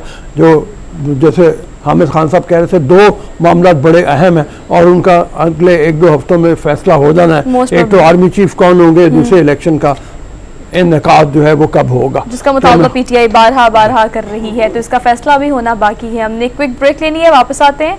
आप देखते रहिए प्रोग्राम जिसे हम कहते हैं good morning public.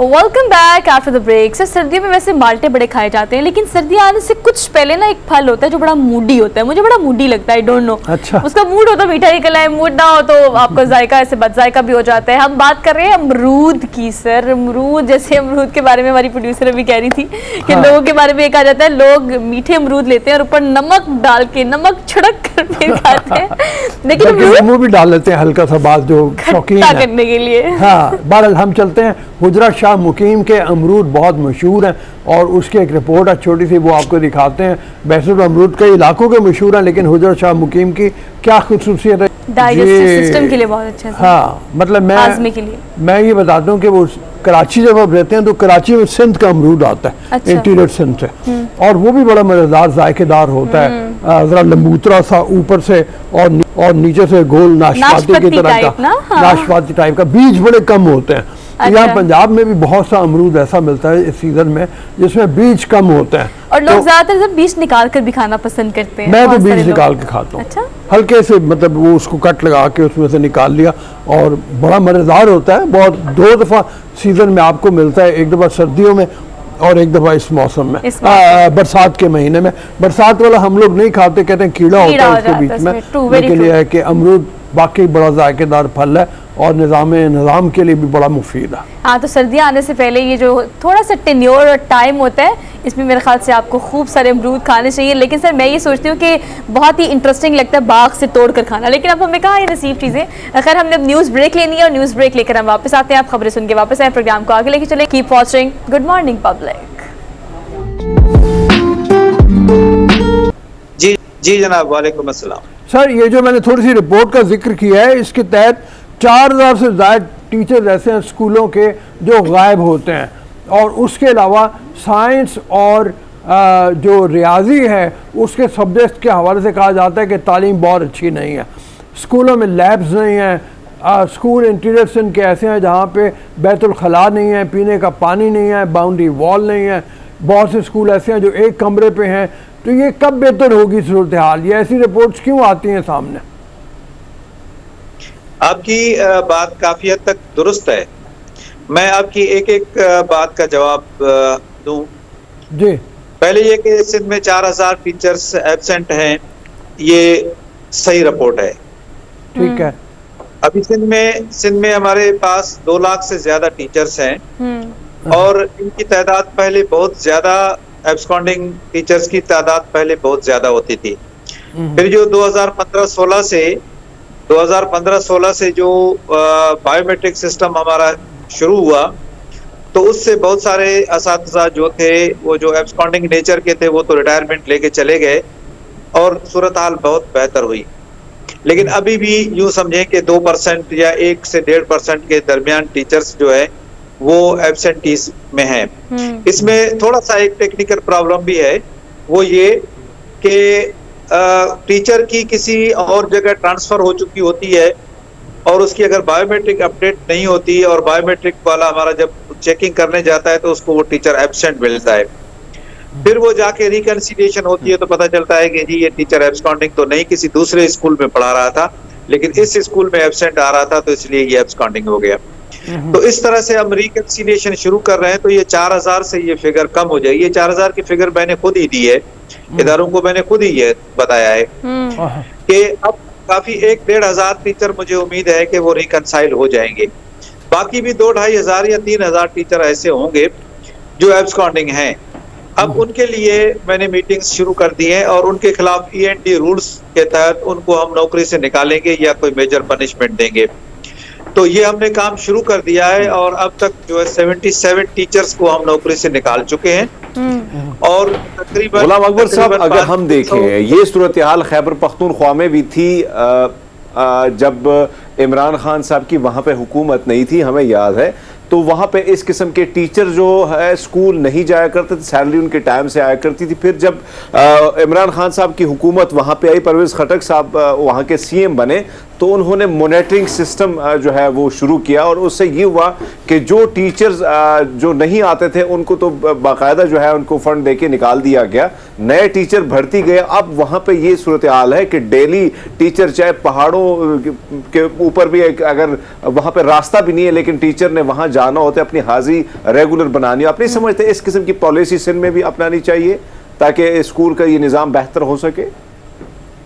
Harmeet Singh साहब, ये पॉलिसी 2015-16 से सिंध में शुरू हो चुकी है और बायोमेट्रिक सिस्टम मैंने अर्ज किया कि ये हमारे पास 15-16 से ये काम कर रहा है और इसकी वजह से ही हम इस पे बहुत हद तक कामयाब हो चुके हैं। पहले बहुत ज्यादा टीचर्स एब्सेंट या एब्सकॉन्डिंग होते थे, अब उनकी तादाद दिन ब दिन कम होती जा रही है। अभी हमने जो कैंपेन शुरू की है और 2 से 3 महीने के अंदर इनमें से जो एब्सकॉन्डिंग टीचर्स हैं वो या तो उनको नौकरी से हम निकाल देंगे या वो फिर रेगुलर हो जाएंगे और उनको पनिशमेंट, माइनर पनिशमेंट देके वो रेगुलर हो जाएंगे। तो ये इश्यूज इसको हमने प्रायोरिटाइज किया है और इंशाल्लाह 2 से 3 महीने के अंदर हम इसके मतलब के अंजाम तक पहुंचा देंगे। साथीज़ा की बात हमने कर ली, रेगुलेशंस की और हमने बायोमेट्रिक अटेंडेंस की हमने बात कर ली, लेकिन अगर स्कूल्स की बात की जाए तो ये जो रिपोर्ट पेश की गई उसमें 49,000 स्कूलों में से अगर ओवरऑल देखा जाए, एलिमेंट्री है, मिडिल है और प्राइमरी है या हाई स्कूल्स की स्पेसिफिकली अगर बात की जाए तो 10% सिर्फ टीचर्स जो हैं वो साइंस और खासतौर पर जैसे अब्दुल रऊफ साहब रियाजी की बात कर रहे थे, 2 सब्जेक्ट पर एम्फेसाइज किया गया है। साइंस लैब्स जो हैं वो ना होने के बराबर हैं, और बच्चों को तालीमी मेयार अगर आगे जाके आपने मेडिकल में जाना है, ये इस तरह की साइंस लैब्स आपको इनिशियली ज़रूरत होती है, तो उनकी तादाद भी बहुत ज़्यादा कम है। इस पर कितना काम किया जा रहा है और कौन सी चीज़ें ऐसी हैं जो कि पाइपलाइन में है? जी, बहुत अरसे तक टीचर्स की रिक्रूटमेंट नहीं हुई थी, बड़े अरसे तक नहीं हुई थी, तो इससे एक बहुत बड़ा खला पैदा हो गया, और खुसूसन साइंस टीचर्स और रियाजी के जो टीचर्स थे वो हमारे पास दस्तयाब नहीं थे, और रिक्रूटमेंट नहीं हो रही थी। ये लास्ट ईयर से हमने रिक्रूटमेंट शुरू की है, और इस साल के अप्रैल से हम अपॉइंटमेंट ऑर्डर्स इशू करते जा रहे हैं। अब कल तक की फिगर ये है कि हम 51 हमने 50,000 टीचर्स रिक्रूट करने थे। अब क्योंकि उसके अलावा उसके बाद फिर कई टीचर्स जो रिटायर हुए हैं तो उनकी जगह भी हम फिल कर रहे हैं, तो कल तक की फिगर ये है कि हम 51,000 टीचर्स अपॉइंट कर चुके हैं गुज़श्ता 6 महीनों में। 3-4 हज़ार टीचर्स और अपॉइंट होने हैं, जो रिटायर हो गए उनकी जगह पे भी हमने टीचर्स अपॉइंट करने हैं। इनमें 80% जो टीचर्स हैं वो साइंस ग्रेजुएट्स हैं और हाईली क्वालिफाइड हैं।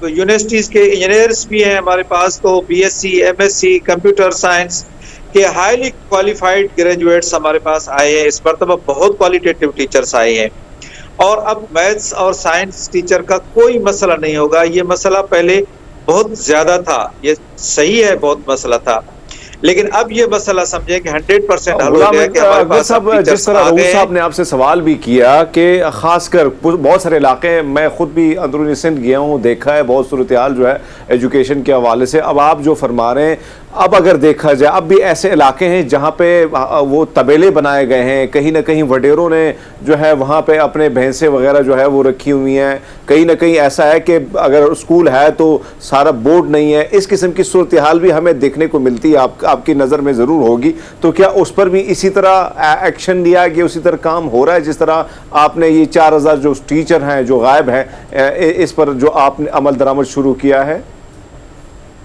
जी हरमीत सिंह साहब, बिल्कुल, ये हमारे इल्म, ना सिर्फ हमारे इल्म में है बल्कि हमने ऐसी चीजें विजिट भी की हैं। उसकी 2 वजूहत हैं। एक तो ये हुआ कि जब ये डिस्ट्रिक्ट गवर्नमेंट का सिस्टम होता था तो नॉन फिजिबल या नॉन वायबल स्कूल्स भी बहुत बड़ी तादाद में बनाए गए, जहाँ स्कूल की जरूरत नहीं थी, पॉपुलेशन नहीं थी, या स्कूल क्लोज विसिनिटी में एक स्कूल मौजूद है, दूसरा, तीसरा, चौथा स्कूल बना देते थे उस वक्त में। फिर नतीजा ये हुआ कि टीचर उस वक्त थे नहीं इतने, तो 1 या 2 स्कूल, अगर एक गांव में 4 स्कूल हैं तो 1 या 2 स्कूल चल रहा होता है, 2 स्कूल बंद हो गए। फिर हमने इस पे सर्वे कराया कि इसमें नॉन वायबल स्कूल कैसे हैं जिनको हम परमानेंटली क्लोज कर दें, जहां पॉपुलेशन नहीं है, जहां टीचर नहीं है वो तो हम टीचर देंगे, बिल्डिंग नहीं है बिल्डिंग हम देंगे, लेकिन जहां पॉपुलेशन नहीं है या पॉपुलेशन थोड़ी है वहां 2 या 3 स्कूल्स खोले गए हैं। तो चीजों को सही करने के लिए हमने तकरीबन 4 से 5,000 के दरमियान स्कूल्स को हमने नॉन वायबल डिक्लेयर किया है कि इन स्कूल्स की जरूरत नहीं है। उनकी अगर कोई बिल्डिंग बन भी गई है तो उसको किसी दूसरे डिपार्टमेंट को हम दे दें ताकि वो उस काम में आ जाए। ये अभी हमने कोई 6-8 महीने पहले इसका नोटिफिकेशन निकाला है कि ये स्कूल्स नॉन वायबल है। ये हमने फिर पब्लिक कंप्लेंट्स भी मंगवाई हैं कि अगर किसी को शिकायत हो कि जी नहीं ये नॉन वायबल नहीं है, तो सिर्फ 200 कंप्लेंट्स हमारे पास पहुंची कि ये इस स्कूल को बंद ना करें, तो हमने उस स्कूल को बंद नहीं किया। फिर ये मामला कोर्ट में गया है, कोर्ट ने फिर हमें हुक्म किया है कि दोबारा इसको वेरीफाई करें कि अगर पब्लिक से भी पूछे अगर नॉन वायबल है तो फिर बिल्कुल क्लोज करते हैं। तो ऐसे ये कहिएगा कि चलिए ये चीजें तो आप बता रहे हैं जो बेहतरी की तरफ जा रही हैं। देखिए सर, आप बिल्कुल ठीक कह रहे हैं, आपकी सारी बातें 110% बजा है कि आपकी सारी चीजें आप ठीक कर रहे हैं और आपने काफी हद तक कर भी ली हैं। आई एम जस्ट टॉकिंग अबाउट कि जो डैमेज पिछला हुआ है वो कोई 1-2 सालों का नहीं, पिछले कई सालों का है। बैतुल खला की हम बात कर रहे हैं, लेबॉर्ट्रीज की बात कर रहे हैं। वेरी वेल एक्सप्लेन जो आपने कहा कि मैंने साथी की हायरिंग भी कर ली और चीजें बड़े अच्छे तरीके से आगे जा रही हैं, लेकिन जो सहूलियात का फुकदान है, जो वहाँ पर मौजूद बच्चे हैं, मैं सिर्फ हाई स्कूल्स की बात नहीं कर रही, मैं प्राइमरी मिडिल स्कूल्स की बात कर रही हूँ जहाँ पर बेसिक फैसिलिटेशंस नहीं है और काफ़ी अरसे से नहीं है, उसकी कंस्ट्रक्शन को लेके, उसकी रेनोवेशन को लेके, उसके लिए क्या क्या काम किया जा रहा है और कितना बड़ा मौजूद है जो खला जो हमें पूरा करना है? जी बिल्कुल, देखिए, हकीकत पसंद होना चाहिए और चीजों को छुपाने के बजाय ओपन करना चाहिए ताकि हम उनके हल के लिए भी कर दें। ये टेंडेंसी रही है कि लोग चीजों को छुपाते हैं, मैं बिल्कुल ओपन कर देता हूँ। जो चीजें आप लोग नहीं पूछते वो भी मैं बता देता हूँ। 6,000 स्कूल्स ऐसे हैं हमारे पास जो शेल्टरलेस हैं, यानी उनके पास ऊपर छत नहीं है, वो किसी प्राइवेट कमरे में चल रहे हैं या दरख्त के नीचे चल रहे हैं। 6,000 स्कूल, और इस साल हम 6,000 में से 600 स्कूल जो है वो कंस्ट्रक्ट कर रहे हैं इस साल। अगले साल हम उनकी तादाद बढ़ाएंगे और आइंदा 5 सालों में टोटल जितने भी स्कूल्स हमारे शेल्टरलेस हैं हम उनको छत प्रोवाइड करेंगे, पूरा स्कूल बना देंगे। और फिर मिसिंग फैसिलिटीज के भी तकरीबन 7 से 8,000 स्कूल्स ऐसे हैं जिनका या तो बैतुल खला नहीं है, या तो बाउंड्री वॉल टूटी हुई है, या किसी और चीज का फुकदान है। उनको हम मिसिंग फैसिलिटीज कहते हैं। वो भी बजट में हमने प्रायोरिटाइज किया है उनको, और बेसिक फैसिलिटीज भी कई सैकड़ों स्कूल्स की हर साल हम देते जा रहे हैं। इस साल हम उस पर ज्यादा कर रहे हैं। जनाब चीफ मिनिस्टर साहब और हमारे वजीर तालीम के सरदार अली शाह साहब फ्रिक्वेंटली इन चीजों पे जो आप पूछ रहे हैं इन पे हमसे मीटिंग कर रहे हैं, हमसे पूछताछ भी करते रहते हैं हमसे, और इन चीजों का फुकदान है। फर्नीचर कई सालों से 6-8 सालों से फर्नीचर नहीं खरीदा गया था, कोर्ट में मैटर्स थे, स्टे था। अब वो मैं खुद जाके पर्सनली अपीयर हुआ हूँ कोर्ट में, वो स्टे खत्म हो गए हैं। और लार्ज स्केल में अभी रिसेंटली गुज़श्ता 4 महीनों में हमने 3 लाख डेस्क हमने स्कूल्स में प्रोवाइड किए हैं। अभी 1 लाख डेस्क अभी 3-4 आने वाले 3-4 महीनों में हम प्रोवाइड करेंगे। तो जो जहाँ 8 साल से फर्नीचर नहीं खरीदा गया था तो वहाँ यकीनन बच्चों को जमीन पे बैठना पड़ रहा था। अब 3 लाख डेस्क आ गई, 1 लाख और आएंगी, और फिर हर साल ये रेगुलर सिस्टम हो जाएगा।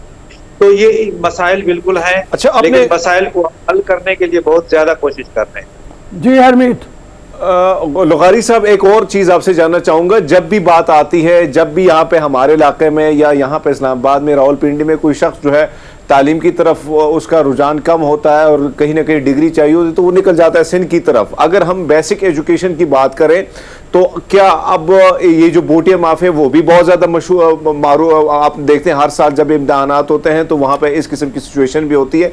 क्या जो नए टीचर आप लोग भर्ती करेंगे या जो पुराने टीचर हैं, क्या नई कुछ ऐसी ट्रेनिंग उनको दी जाएगी ताकि बच्चे जो खासकर जिस तरह रऊफ साहब ने जिक्र किया साइंस और मैथ्स का, वहां पे भी हमें देखने को मिलता है कि उनका रिजल्ट उसी तरह पॉजिटिव नहीं आता, तो उस पर भी कोई अमल दरामद होगा ताकि प्रॉपर टीचिंग ट्रेनिंग जो है टीचर्स की जाए ताकि बच्चे जो है, क्योंकि बेसिक बुनियाद तो यहां से बनती है, प्राइमरी से।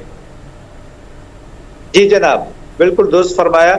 अभी जो हमने ये 50,000 टीचर्स लिए हैं, इनकी हमने ट्रेनिंग शुरू कर दी है। हम उनको 2 किस्म की ट्रेनिंग्स है, एक है CPD कंटिन्यूअस प्रोफेशनल डेवलपमेंट और दूसरा है इनिशियल प्रोफेशनल डेवलपमेंट। अभी जो हम उनको 4 हफ्ते की ट्रेनिंग दे रहे हैं वो इनिशियल प्रोफेशनल डेवलपमेंट है कि ताकि उनको ओरिएंटेशन हो जाए कि टीचिंग है क्या। वो तो अपनी पोजीशन होल्डर है अपने डिपार्टमेंट के, लेकिन टीचिंग तो उनके लिए नई चीज है। तो एक तो 4 हफ्ते की उनको ट्रेनिंग दे के हम स्कूल्स में भेज रहे हैं। उसके बाद फिर हम उनकी CPD करते हैं, कंटिन्यूअस प्रोफेशनल डेवलपमेंट। वो कंटिन्यूअसली हर 6 महीने बाद, साल बाद उनके फिर कोर्सेज होते हैं। उसके बाद फिर हम क्लस्टरिंग सिस्टम जो हमें सिंध में करवा रहे हैं इंट्रोड्यूस, 60 क्लस्टर्स हम बना चुके हैं। तो उनकी वहाँ प्रोफेशनल डेवलपमेंट अपने ही क्लस्टर में होगी, अपने ही एरिया में उनके हम टीचर्स ट्रेन कर रहे हैं। कई टीचर्स ट्रेन हम कर चुके हैं जो कि उनको जाके उनके इलाके में उनकी पोस्टिंग भी होगी और कंटिन्यूअसली उनको ट्रेन करते रहेंगे। और फिर हम गूगल वालों से भी बात हमने की है। गूगल क्रोम गूगल का वालों का एक कोई गैजेट आया है जिसके जरिए मॉडर्न मेथड्स ऑफ टीचिंग और मॉडर्न टेक्नोलॉजी का यूज करते हुए बच्चों को पढ़ाना, ये चीजें भी हम कर रहे हैं ताकि आइंदा आने वाले सालों में जो चैलेंज है बच्चों को उसको वो फेस करें और मॉडर्नाइज हो सके। छोड़ के नए तरीके।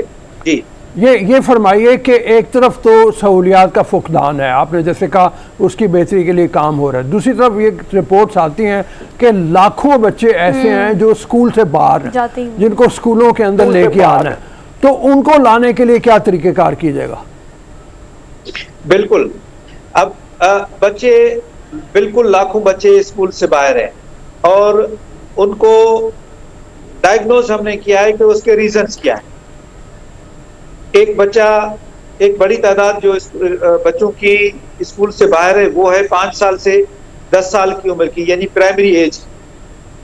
तो प्राइमरी वाले बच्चे जहां 50,000 टीचर्स नहीं थे, स्कूल्स बंद थे, हमारे पास कोई तकरीबन 4,500 स्कूल्स इंटीरियर सिंध के बंद थे, क्लोज स्कूल हो गए थे कई सालों से, 5 साल से, 6 साल से, टीचर ना होने की वजह से। अब अगर एक स्कूल में 50 बच्चे हैं तो आप खुद अंदाजा करें कि कितने बच्चे आउट ऑफ स्कूल होंगे, कि स्कूल को ताला लगा हुआ है, टीचर भी नहीं है। अब ये टीचर आ गए हैं, तो अब कल तक की फिगर ये है कि हम 2700 की स्कूल्स, क्लोज्ड स्कूल्स को रीओपन कर चुके हैं, और बहुत तेजी से हम टोटल स्कूल्स को रीओपन कर रहे हैं। एक तो ये सबब था कि टीचर नहीं थे, स्कूल बंद थे, तो बच्चों को तो स्कूल से बाहर होना ही है। और दूसरा ये कि शहरों में ये सूरत हाल इतनी ज्यादा नहीं है जितनी देहात में है। रीजन, 5वीं जमात का तक एक तालीम जो है प्राइमरी में एक जगह पे है, तो 6ठी जमात तो उसको 4 किलोमीटर 5 किलोमीटर दूर, 8 किलोमीटर दूर जाना पड़ता है। तो जितना स्कूल प्राइमरी से सेकेंडरी स्कूल जितना ज्यादा फासला होगा, बच्चों की ड्रॉप आउट का रेशियो इतना ही ज्यादा होता है। अगर 2 किलोमीटर स्कूल है, दूर है, तो 20% बच्चे ड्रॉप आउट होंगे, और 5 किलोमीटर दूर है तो 60% बच्चे ड्रॉप आउट हो जाएंगे। तो इसमें हम ये कर रहे हैं कि जो प्राइमरी और सेकेंडरी स्कूल्स हैं उनको अपग्रेड कर रहे हैं ताकि उनको वही तालीम मिल सके। और हजारों की तादाद में इस साल हमने स्कूल्स लिए हैं जिनको हम अपग्रेड कर रहे हैं, बिल्डिंग भी दे रहे हैं, और उनकी 6ठी 7वीं 8वीं जमात वहाँ शुरू कर रहे हैं। थरपारकर में मैं खुद विजिट पे गया हूँ, 10-10 किलोमीटर तक, 20-20 किलोमीटर तक हाई स्कूल नहीं है, तो प्राइमरी के बच्चे 100% ड्रॉप आउट हो जाते हैं। ये जब तक स्कूल्स को करीब नहीं लाएंगे, यानी हायर एजुकेशन को प्राइमरी के करीब नहीं लाएंगे, डिस्टेंस कम नहीं करेंगे, तो बच्चे आउट ऑफ स्कूल होते रहेंगे। हम इस पे काम कर रहे हैं, और इसका भी एक बहुत टाइम लगेगा, क्योंकि इंफ्रास्ट्रक्चर बनाना कोई आसान काम नहीं है। एक हाई स्कूल बनाना मुश्किल काम है, लेकिन उसमें टाइम लगता है, तो हम थोड़े थोड़े करके बनाते हुए जा रहे हैं। ये problem is very much there, but this needs to be addressed and it will take time. अच्छा, बड़ी मेहरबानी सर, थैंक यू, आपका बहुत शुक्रिया। डिटेल सेगमेंट हमने जी, काफ़ी सवालों के जवाब उन्होंने दे दिए, लेकिन हकीकत यही है कि सिंध की सूरत हाल जो है वो बाकी सूबों के मुकाबले में ज़रा कमज़ोर है। अब अल्लाह करे कि मतलब ये सूरत हाल बेहतर हो। मैं ये देखता हूँ 2008 से तकरीबन सिंध में पीपल्स पार्टी की हुकूमत है, और तसलसल है एक पार्टी की हुकूमत का। उसके बावजूद अगर मसाइल हैं तो फिर उसमें उस पार्टी से भी सवाल किए जाने चाहिए कि आपने क्या किया। अभी बादल चलते हैं एक ब्रेक की तरफ, एक क्विक ब्रेक लेनी है, वापस आते हैं। Keep watching good morning public.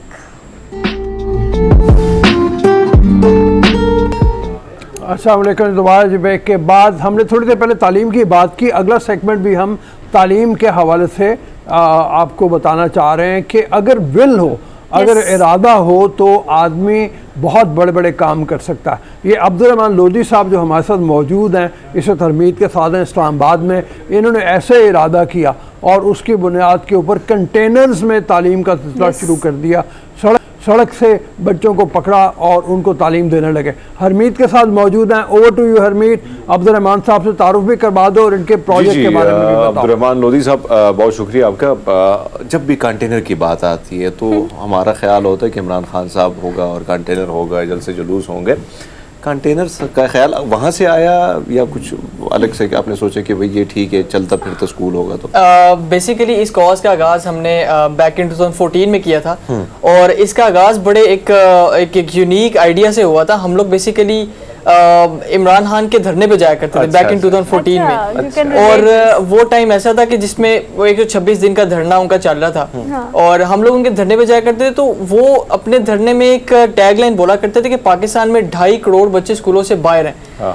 अब ये नंबर जो है हमारे लिए बहुत शॉकिंग थे, और लिटरली इस नंबर्स ने हमें इतना चौंका दिया था कि हमने कहा कि हम क्यों ना ऐसे इनिशिएटिव का आगाज करें कि हम ये आउट ऑफ स्कूल बच्चे जो है उनको हम लोग स्कूलों तक पहुंचाए। बेसिकली इसका आगाज हमने गुजरात से किया था बैक इन 2014। पहला स्कूल जो था हमारा 2015 में हमने गुजरात में ही एक उसका पसमानदा सा इलाका, एक गांव है, एक बुट्टर, वहां से हमने इसका आगाज किया था। पहला स्कूल हम लोगों ने 2015 में बनाया। लेटर ऑन 2017 में ऐसे ही बच्चों के लिए जो कि कचरा उठाते हैं, कूड़ा उठाते हैं, सड़कों पे आपको भीख मांगते हुए दिखाई देते हैं, उन बच्चों के लिए हम लोगों ने कंटेनर स्कूल का आगाज किया। कंटेनर स्कूल बेसिकली क्या है, एक फुली फर्निश्ड कंटेनर जिसके अंदर वो सारी आसाइशें मौजूद हैं, जो कि एक यूनिवर्सिटी की क्लासरूम में आप देखते हैं, यानी कि projector based classroom, air condition, IT lab, carpeted classroom, library, each and everything is there in that container. इसका जो आइडिया था बेसिकली ये था कि हम लोग बजाय इसके कि एक फुली यानी फर्निश्ड एक स्कूल की तरफ जाएं, एक प्रॉपर बिल्डिंग की तरफ जाएं, क्यों ना ऐसे इनिशिएटिव का आगाज़ करें कि जो एक लेस रिसोर्सेज में हम लोग एक फुली फर्निश्ड चीज़ को हम बना सकते हैं, ताकि हमें देखे और भी काफ़ी लोग इंस्पायर हो सकते हैं ऐसे इनिशिएटिव का आगाज़ करने के लिए। तो बेसिकली इसका आगाज़ इस तरह हुआ था गुजरात से। अच्छा, मुझे ये बताएं कि ये ख्याल तो वहाँ से आया, जो मेरी सोच थी आपकी वही थी, क्योंकि जाहिर बात है कि कहीं ना कहीं टॉपिक मिल जाता है और कुछ ऐसी चीज़ें मिल जाती हैं जो करने की होती हैं। कितने टीचर आपने यहाँ पे इसमें रखे हुए हैं? क्या उनको भी सैलरी मिलती है या वॉलंटियरली आपके साथ वो काम कर रहे हैं? और ख़ासकर सबसे बड़ा मसला जो होता है वो होता है कचरा उठाने वाले की जो फैमिली होती है, उनको भी बड़ा आपने वो करना होता है कि भैया आपके बच्चे जो हैं आगे पढ़ेंगे, लेकिन उनका ख्याल होता है कि नहीं भाई बच्चे जो हैं वो भीख मांगे चाहे जो भी करें, पैसा कमाएं। बिल्कुल, तो उनको भी बावर कराना बड़ा मुश्किल काम होता है। उसके बारे में थोड़ा सा बताइए। बड़ा ज़बरदस्त क्वेश्चन है, क्योंकि ये हमारे पास वो बच्चे आते हैं कि जो कि कचरा उठाने वाले, दिन के टाइम वो कचरा उठाते हैं, कूड़ा उठाते हैं, सड़कों पे आपको चीज़ें बेचते हुए दिखाई देते हैं, और शाम को ये बच्चे हमारे पास आते हैं। बेसिकली हमारा स्कूल जो है वो इवनिंग में असर से मगरिब के दौरान होता है। इस तरह हम लोग स्केड्यूल करते हैं कि हमारे पास हर स्कूल के अंदर हमारे बेसिकली 3 स्कूल्स हैं, एक इस्लामाबाद में और 2 हमारे गुजरात में इन रनिंग में है। हर स्कूल में एक हमारे पास पेड टीचर मौजूद होता है। उसके अलावा हमारे पास जितने भी असातिज़ा मौजूद है वो वॉलंटरीली आके पढ़ाते हैं, डिफरेंट यूनिवर्सिटी से, different schools and different colleges से आके वो शाम के टाइम असर से मगरिब के दौरान वहाँ पे पढ़ाते हैं। बेसिक जो हमारे पास इशू आ रहा होता है वो उन कचरा उठाने वाले बच्चों का होता है कि वो ऑब्वियसली वो उनका पीक टाइम होता है कि जिस टाइम पे वो कचरा उठाते हैं, चीज़ें बेचते हैं असर से मगरिब के दौरान। उन बच्चों को हम लोगों ने ग्रैब इस तरह किया कि उनको सबसे पहले हम आके स्ट्रेट अवे हम यानी कॉपी पेंसिल नहीं पकड़ा देते, हम लोग 2-3 महीने उन पे लगाते हैं, उनकी ग्रूमिंग, उनकी डेवलपमेंट पे काम करते हैं, उनको डिफरेंट एक्टिविटीज़ में इन्वॉल्व करते हैं, ताकि उनको पता चले कि तालीम हाली वो कॉपी पेंसिल पे लिखना वगैरह नहीं है, और भी इसमें डेवलपमेंट एंड ग्रूमिंग होती है। जब वो बच्चे हमारे पास ग्रैब हो जाते हैं तब हम उनको ग्रूम इनफ करके जब वो इस काबिल बन जाते हैं कि वो किसी अच्छे प्राइवेट स्कूल में पढ़ सके तो हम उनको आगे प्राइवेट स्कूल में भी प्रमोट करते हैं। मीनवाइल जब वो बच्चे प्राइवेट स्कूल में चले जाते हैं तो ऑब्वियसली सुबह का टाइम जो होता है असर से मगरिब के दौरान वाला जो फजर जो स्कूल टाइम होता है, मतलब सुबह 7 से लेके 2 बजे तक वाला, वो ऐसा टाइम होता है जिस दौरान ये बच्चे कचरा उठा रहे होते हैं। लेकिन इन बच्चों को हमने अपॉर्चुनिटी दे देते हैं कि शाम को आके ये बच्चे बाकी बच्चों को आके पढ़ाएं। उसका हम लोग इन बच्चों को थोड़ा बहुत इंसेंटिव पे करते हैं, ताकि जो सुबह के टाइम इन्होंने कचरा उठाना होता है उससे जो कमाई होती है वो शाम को हमारे पास आके किसी अच्छे वे में दूसरे बच्चों को पढ़ा के ये फिर हम लोग इनको पे करते हैं उसका। जी रोज़ साहब, अच्छा मुझे ये कहिएगा कि देखिए इन जो अगर मोबाइल स्कूल्स की बात करें, खैर मोबाइल तो नहीं कहेंगे, लेकिन कंटेनर्स जो आपने कहा 2 गुजरात में है, स्ट्रीट स्कूल आपने इनको नाम दिया है, और एक इस्लामाबाद में है, लेकिन अगर इन बच्चों की बात की जाए इनकी तादाद बहुत बड़ी है, ऐसे इलाकों की तादाद बहुत बड़ी है जहाँ पर बच्चे दिन रात मांगते हुए दिखाई देते हैं, पढ़ते हुए नहीं।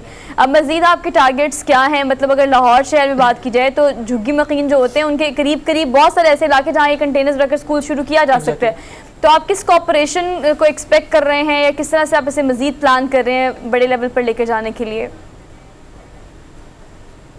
ये बड़ा इंपॉर्टेंट है कि हम लोग इसको डिफाइन करते हैं एज अ सिंबॉलिक एफर्ट। हम लोग अब 2.5 करोड़ के 2.5 करोड़ बच्चों को स्कूलों तक नहीं पहुंचा सकते, लेकिन हमारी ये विल देख के, हमारी ये कमिटमेंट देख के बाकी जो बच्चे जो हमारे पास वॉलंटियर्स हैं, जो हमारे पास डिफरेंट यूनिवर्सिटी से टीचर्स आते हैं, वो लाजमी इसका हिस्सा बनते हैं और वो लेटर ऑन जाके अपने अपने सिटीज़ के अंदर ऐसा इनिशिएटिव स्टार्ट कर सकते हैं। बट हम लोग ऑब्वियसली ये सिंबॉलिक एफर्ट इसको हम डिफाइन करते हैं ताकि इसको देख के बाकी लोग अटैच हों और अपने अपने एरियाज़ में, चाहे अपने घर में आप किसी भी अपनी गली के अंदर, आपके गली के अंदर कोई ऐसा बच्चा मौजूद है कि जो पढ़ लिख नहीं सकता, जो कि जिसके पास रिसोर्सेज नहीं है, आप उसको पढ़ा सकते हैं ताकि ये नंबर्स हम लोग कम से कम कर सके और इन बच्चों को हम एट द एंड स्कूलों तक पहुँचा सकें। अच्छा ये फरमाइए कि परसेंटेज क्या है, कितने फीसद बच्चे ऐसे हैं जो आपके साथ कंटिन्यू करते हैं या दूसरे स्कूलों में चले जाते हैं, और कितने फीसद ऐसे हैं जो ड्रॉप आउट हो जाते हैं, इसमें बीच में से निकल जाते हैं, जिनकी तरफ और तवज्जो देने की ज़रूरत है? हमारे पास बेसिकली 400 प्लस बच्चे हैं 3 स्कूलों में, और ड्रॉप आउट की रेशियो बहुत कम है, यानी ना होने के बराबर है। 90 प्लस ऐसे बच्चे जिनको हम ऑलरेडी प्राइवेट स्कूल में प्रमोट कर चुके हैं, उन पे 1 आध साल की मेहनत के बाद उनको हम आगे अच्छे प्राइवेट स्कूल में प्रमोट करते हैं, और वो स्कूल भी ऐसे होते हैं जहाँ पे एक अच्छी मयारी तालीम प्रोवाइड की जाती है। सुबह के टाइम वो बच्चे स्कूल जाते हैं और शाम को वो बच्चे फिर हमारे पास कंटेनर स्कूल में और स्ट्रीट स्कूल में आते हैं, और वहाँ पे आके वो डिफरेंट जो अपने अपने से छोटे बच्चे उनको वो पढ़ाते हैं बेसिकली। तो ड्रॉप आउट की रेशियो बहुत कम है, क्योंकि हमारा जो एनवायरनमेंट है वो बेसिकली एक अनकन्वेंशनल स्कूलिंग है। हम लोग कोई कन्वेंशनल तालीम नहीं देते हैं, यानी हम लोग इन बच्चों को डिफरेंट एक्टिविटीज में हम लोग इन्वॉल्व करते हैं, डिफरेंट हम लोग ऐसे हम लोग प्लान करते हैं इनके लिए एक्टिविटीज के ये बच्चे इंडल्ज रहें। जैसे हम लोग इन बच्चों को फूड भी प्रोवाइड करते हैं, तो उसका मकसद सिर्फ ये नहीं होता कि बच्चों को हम खाना प्रोवाइड करें, उनको टेबल मैनर्स सिखाते हैं ताकि बच्चे सीख सके कि आपने टेबल पे बैठ के किस तरह खाना है। इन बच्चों को हम लोग स्पोर्ट्स एक्टिविटीज में डिफरेंट इनके स्कूल्स कॉलेजेस में इनके विजिट्स होते हैं, डिफरेंट यूनिवर्सिटीज में इनके विजिट्स होते हैं, ताकि ये बच्चे ज़्यादा से ज़्यादा एक्सपोजर हासिल कर सके। तो हमारा जो प्रॉपर एक सिस्टम बना हुआ वो अनकन्वेंशनल सिस्टम है। अच्छा अब्दुर्रहमान, अभी जो सवाल मैंने पहले भी किया था, आपसे दोबारा जानना चाहूँगा कि जो खासकर बच्चे हैं, अब इनको कायल करना, ले आना, स्कूल में इनको एडमिट कराना, फिर सारी चीज़ें जो है उनको सिखाना, जाहिर बात है ना मानना, क्योंकि घर का माहौल भी इस तरह नहीं होता है, बच्चे क्योंकि फैमिली में कोई इस तरह होता नहीं जो एजुकेशन की तरफ आता है। उसके बाद जब ये लोग आ जाते हैं, ये बच्चे आ जाते हैं, खासकर इनके वालिदैन उन बच्चों की जानिब से आप किस किस्म का रिस्पॉन्स आप देख रहे हैं? कितना पॉजिटिव रिस्पॉन्स है, कितने वो मुतमईन है, कितने वो आप इंटरेस्ट ले रहे हैं तालीम और एजुकेशन की फैमिली की जानिब से, क्या रिस्पॉन्स है?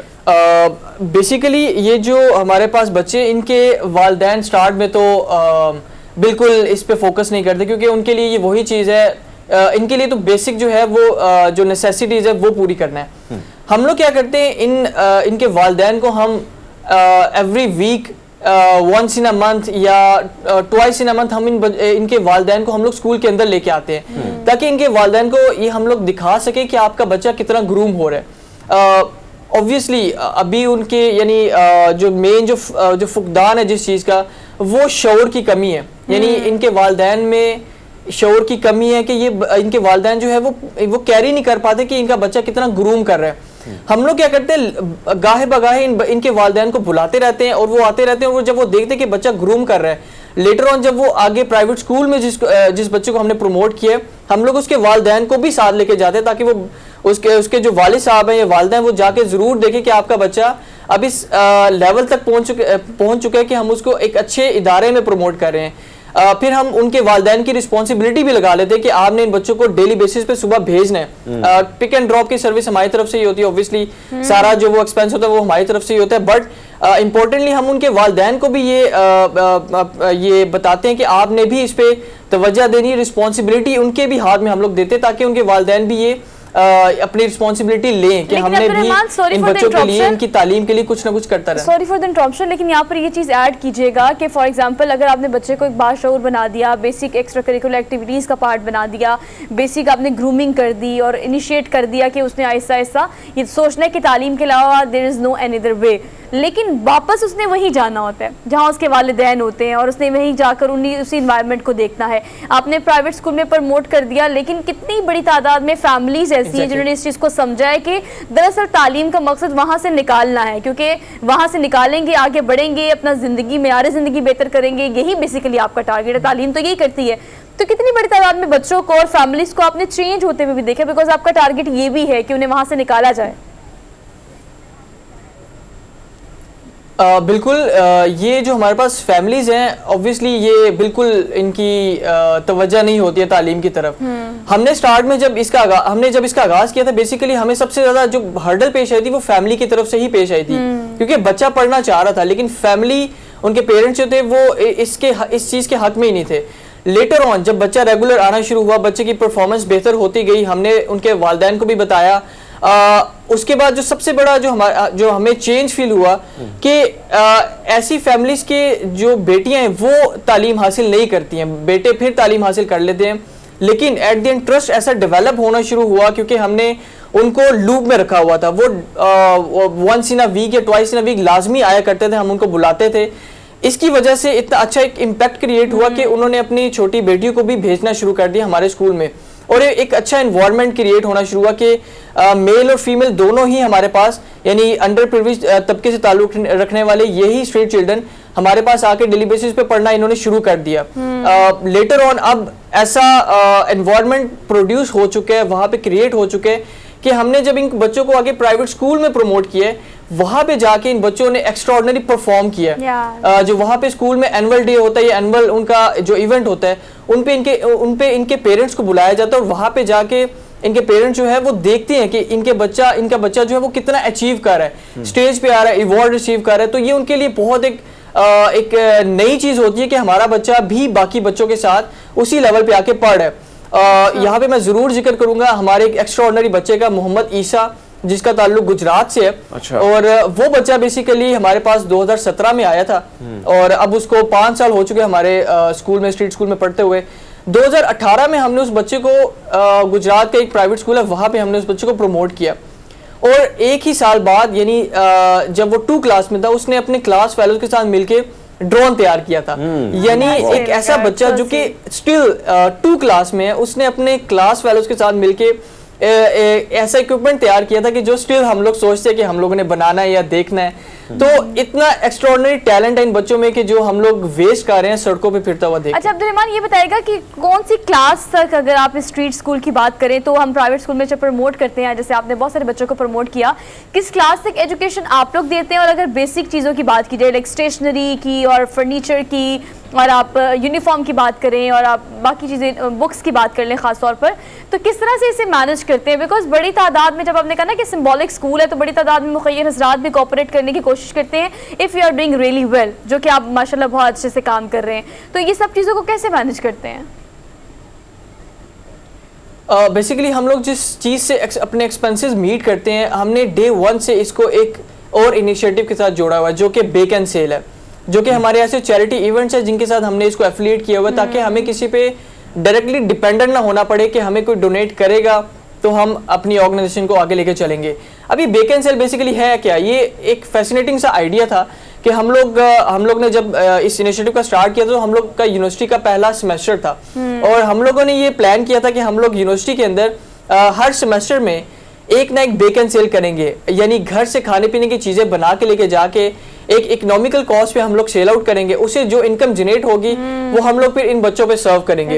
यानी मैं अपने घर से बिरयानी ले गया हूँ, मेरी वालदा ने बिरयानी बना के दे दी है, या मेरे दोस्त बाकी जो है वो मैकरोनीज या सैंडविचेस वगैरह लेके आ गए। तो इस तरह के 15-20 स्टॉल्स उस यूनिवर्सिटी में पूरे डे के लिए लगते हैं, और उससे जितनी भी इनकम जनरेट होती है वो हम लोग अपने बच्चों के जो फीस है, जो ट्रांसपोर्टेशन है, स्टेशनरी, ये सारी चीज़ों पे हम लोग सर्व करते हैं, ताकि इससे हमें 2 फायदे होते हैं। नंबर 1, एक तो हमें इनकम जनरेट हो जाती है, नंबर 2 सबसे इंपॉर्टेंट एक वॉलंटरीली सपोर्ट हासिल हो जाती है कि डिफरेंट यूनिवर्सिटी से हमारे पास वॉलंटियर्स आ जाते हैं, क्योंकि हम लोग ये सिर्फ एक यूनिवर्सिटी में नहीं करते हैं, हम लोग डिफरेंट यूनिवर्सिटीज में करते हैं, ताकि हमारे पास और वॉलंटियर्स वहां से आए और इस नोबल कॉज का हिस्सा बने। बहुत मेहरबानी, बहुत thank you Harmeet. Sorry time खत्म हो गया हमारा, हमें ब्रेक पे आना है। बहुत एप्रिसिएशन है इनके लिए जो मेहनत कर रहे हैं, अल्लाह करे इनको कामयाबी मिले। और हम ब्रेक की तरफ चलेंगे, एक ब्रेक लेते हैं, वापस आते हैं। Welcome back after the break. Sir, बहुत सारी वीडियोस वायरल होती हैं, हर एक नए महीने में एक नई वीडियो आती है। चलिए वो तो चीज़ हो रही है वायरल, जिसको आप देखते हैं, जो कि आपकी नफ्सियात पे काफ़ी गहरा असर डालती है। लेकिन सर, मैं आज इस टॉपिक पे बात करने से पहले मैं उस नफ्सियात की बात करना चाहती हूँ जिसको देख देख कर लोग एहसास कमतरी का शिकार हो जाते हैं, ठीक है, बड़ी तादाद में। हमारे साथ जो है वो डॉक्टर माहीन मौजूद है, उनसे इस हवाले से डिटेल से बात कर लेते हैं। ठीक है कि सोशल मीडिया की वजह से जो प्रॉब्लम्स बच्चों के अंदर क्रिएट हो रहे हैं वो बहुत ही ज़्यादा हैं, मतलब इसी हवाले से बात करेंगे। डॉक्टर माहीन को देख लेते हैं, अगर वो मौजूद हैं तो पहले अस्सलाम वालेकुम डॉक्टर साहिबा। उनसे बात करते हैं, वो कनेक्ट करने में थोड़ा सा टाइम लग रहा है, लेकिन उनसे बात करने से पहले हम इस बारे में अगर हरमीत आपसे बात करें कि सोशल मीडिया में आप बहुत सारी वीडियोस बनाते हैं, आप बहुत सारे जो केसेस होते हैं उनको कवर करते हैं, बहुत सारी स्टोरीज कवर करते हैं, लेकिन बाज़-औक़ात ऐसा होता है कि लोगों की नफ्सियात पे आजकल इंस्टाग्राम, फेसबुक, ट्विटर इतना गहरा असर डालता है कि हर किसी को देखकर हम कंपैरिजन में पड़ जाते हैं कि हमारी जिंदगी ऐसी क्यों नहीं है, और ये आपको बहुत दूर तक डिप्रेशन के वो डीप लेवल तक ले जाता है। ये बात आपने दुरुस्त की है, क्योंकि उमूमन हम देखते हैं सोशल मीडिया पे वो चीज़ हम अपलोड करते हैं जो हमने कभी हम अच्छे कई रेस्टोरेंट में चले गए, बहुत अच्छा कुछ खाना खा लिया, हम बहुत ज़्यादा ऐसी चीज़ें करते हैं, या किसी बहुत सारे तो हम ये भी देखते हैं कि पराई गाड़ी के साथ भी तस्वीर खींच ली, इस किस्म की चीज़ें जो हैं वो लोग जो इन चीज़ों को फॉलो करते हैं, देखते हैं उन सारी चीज़ों को, कहीं ना कहीं उन पर असर तो बहुत ज़्यादा पड़ता है। फिर उसके बाद एक और चीज़ जो आजकल हम देखते हैं, आपने इंस्टाग्राम की बात की, लेकिन अब अगर फेसबुक की तरफ आया जाए, फेसबुक में इस किस्म का मवाद आ चुका है जिस पर मैं समझता हूं कि वो वीडियोस, अगर आप वीडियोस में जाते हैं या जाती हैं या बच्चों की तरफ, तो अचानक इस किस्म का मवाद निकल आता है जो यकीनन इंतहाई बहुत बड़ा थ्रेट है।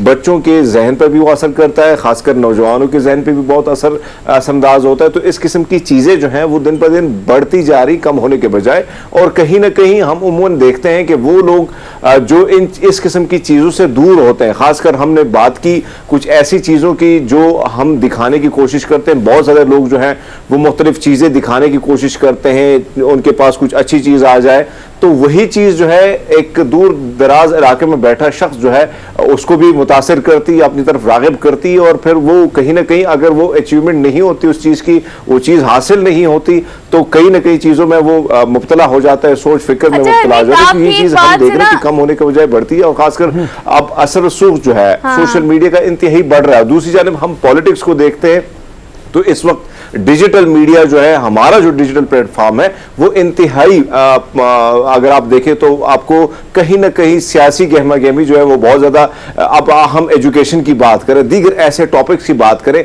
आप एक अच्छी चीज़ बना के वो भी कर दें उस प्लेटफॉर्म पे, लेकिन हम देख रहे हैं कि अब ये जो एक सिलसिला चल पड़ा है खासकर पॉलिटिक्स का, वो भी बहुत सारा बहुत ही बुरे तरीके से जो है वो हो रहा है, असरअंदाज हो रहा है बच्चों पर, नौजवानों पर, और खासकर हम देखते हैं, और वही वजह है एक और चीज जो हम देखते हैं कि हमारी सोशल मीडिया की इस प्लेटफॉर्म की वजह से बहुत सारे घराने जो हैं, बहुत सारे ऐसे इलाके हैं जहां लोगों की दोस्तियां टूटी हैं, बहुत सारे लोगों के इख्तिलाफात जो हैं वो कमेंट्स की वजह से बढ़े हैं, और कहीं ना कहीं मैंने तो ये भी देखा है, ये भी कवर किया है कि सिर्फ कमेंट्स की वजह से लोगों ने बंदूक निकाली और दूसरे को शूट किया है। इस किस्म की चीजें भी रिपोर्ट करती है, तो लेकिन एक ऐसी सूरत हाल है जिसमें अब बचना इंतहाई मुश्किल सा हो रहा है। कोशिश अब ये करनी चाहिए, हम हमेशा बात करते हैं कि इस चीजों को जो है मॉनिटर किया जाए, इसके लिए एक पॉलिसी बनाई जाए, लेकिन अभी भी हम देख रहे हैं कि सोशल मीडिया के वो जो बेलगाम घोड़े की तरह वो आज भी आजाद है, और कहीं ना कहीं वो प्लेटफॉर्म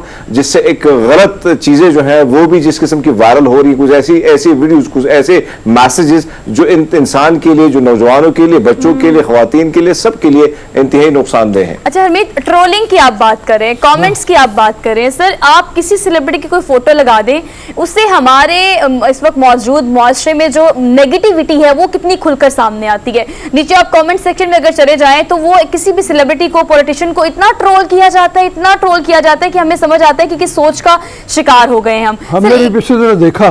कई लोग ऐसे हैं जो सोशल मीडिया से उन्होंने छोड़ दिया, तंग बायकॉट कर दिया उन्होंने। अच्छा अभी आप ये देखो ना कि ट्रेंड किस तरह से चलते हैं। अभी पिछले दिनों एक वो चल पड़ा कि जी शुएब और सानिया मिर्जा की तलाक हो गई है या अलहदगी हो गई है, और पूरी कौम को बजाय इसके कि कोई हेल्दी एक्टिविटी में लगे हों वो उसके ऊपर चल पड़े, उसको देखे जा रहे हैं। मैं आपको बताऊं, मैं कम होता हूँ सोशल मीडिया पे, लेकिन यह है कि मैंने पिछले 4 हफ्तों में 4 किताबें पढ़ी हैं, और मैं बड़ा फख्र महसूस करता हूँ कि मैंने 4 किताबें पढ़ी हैं, जिसमें आपके जहन खुलते हैं, आपके जहन के दरीचे खुलते हैं, आपको सीखने को मौका मिलता है। तो आप अपना बजाय टाइम इस तरह की चीज़ों के ऊपर करें। अच्छा यहाँ पे फेक न्यूज़ की फिर आप बात कर लें, इतनी ज्यादा है, तस्वीर फेक होती हैं सर, इंसान पूरे के पूरे फेक होते हैं। मैं एक चीज ऐड करना चाहती हूँ, उम्मीद आपको याद होगा बचपन में आप या अब्दुल रऊफ साहब का, तो मुझे सर हम डायरी लिखते होते थे।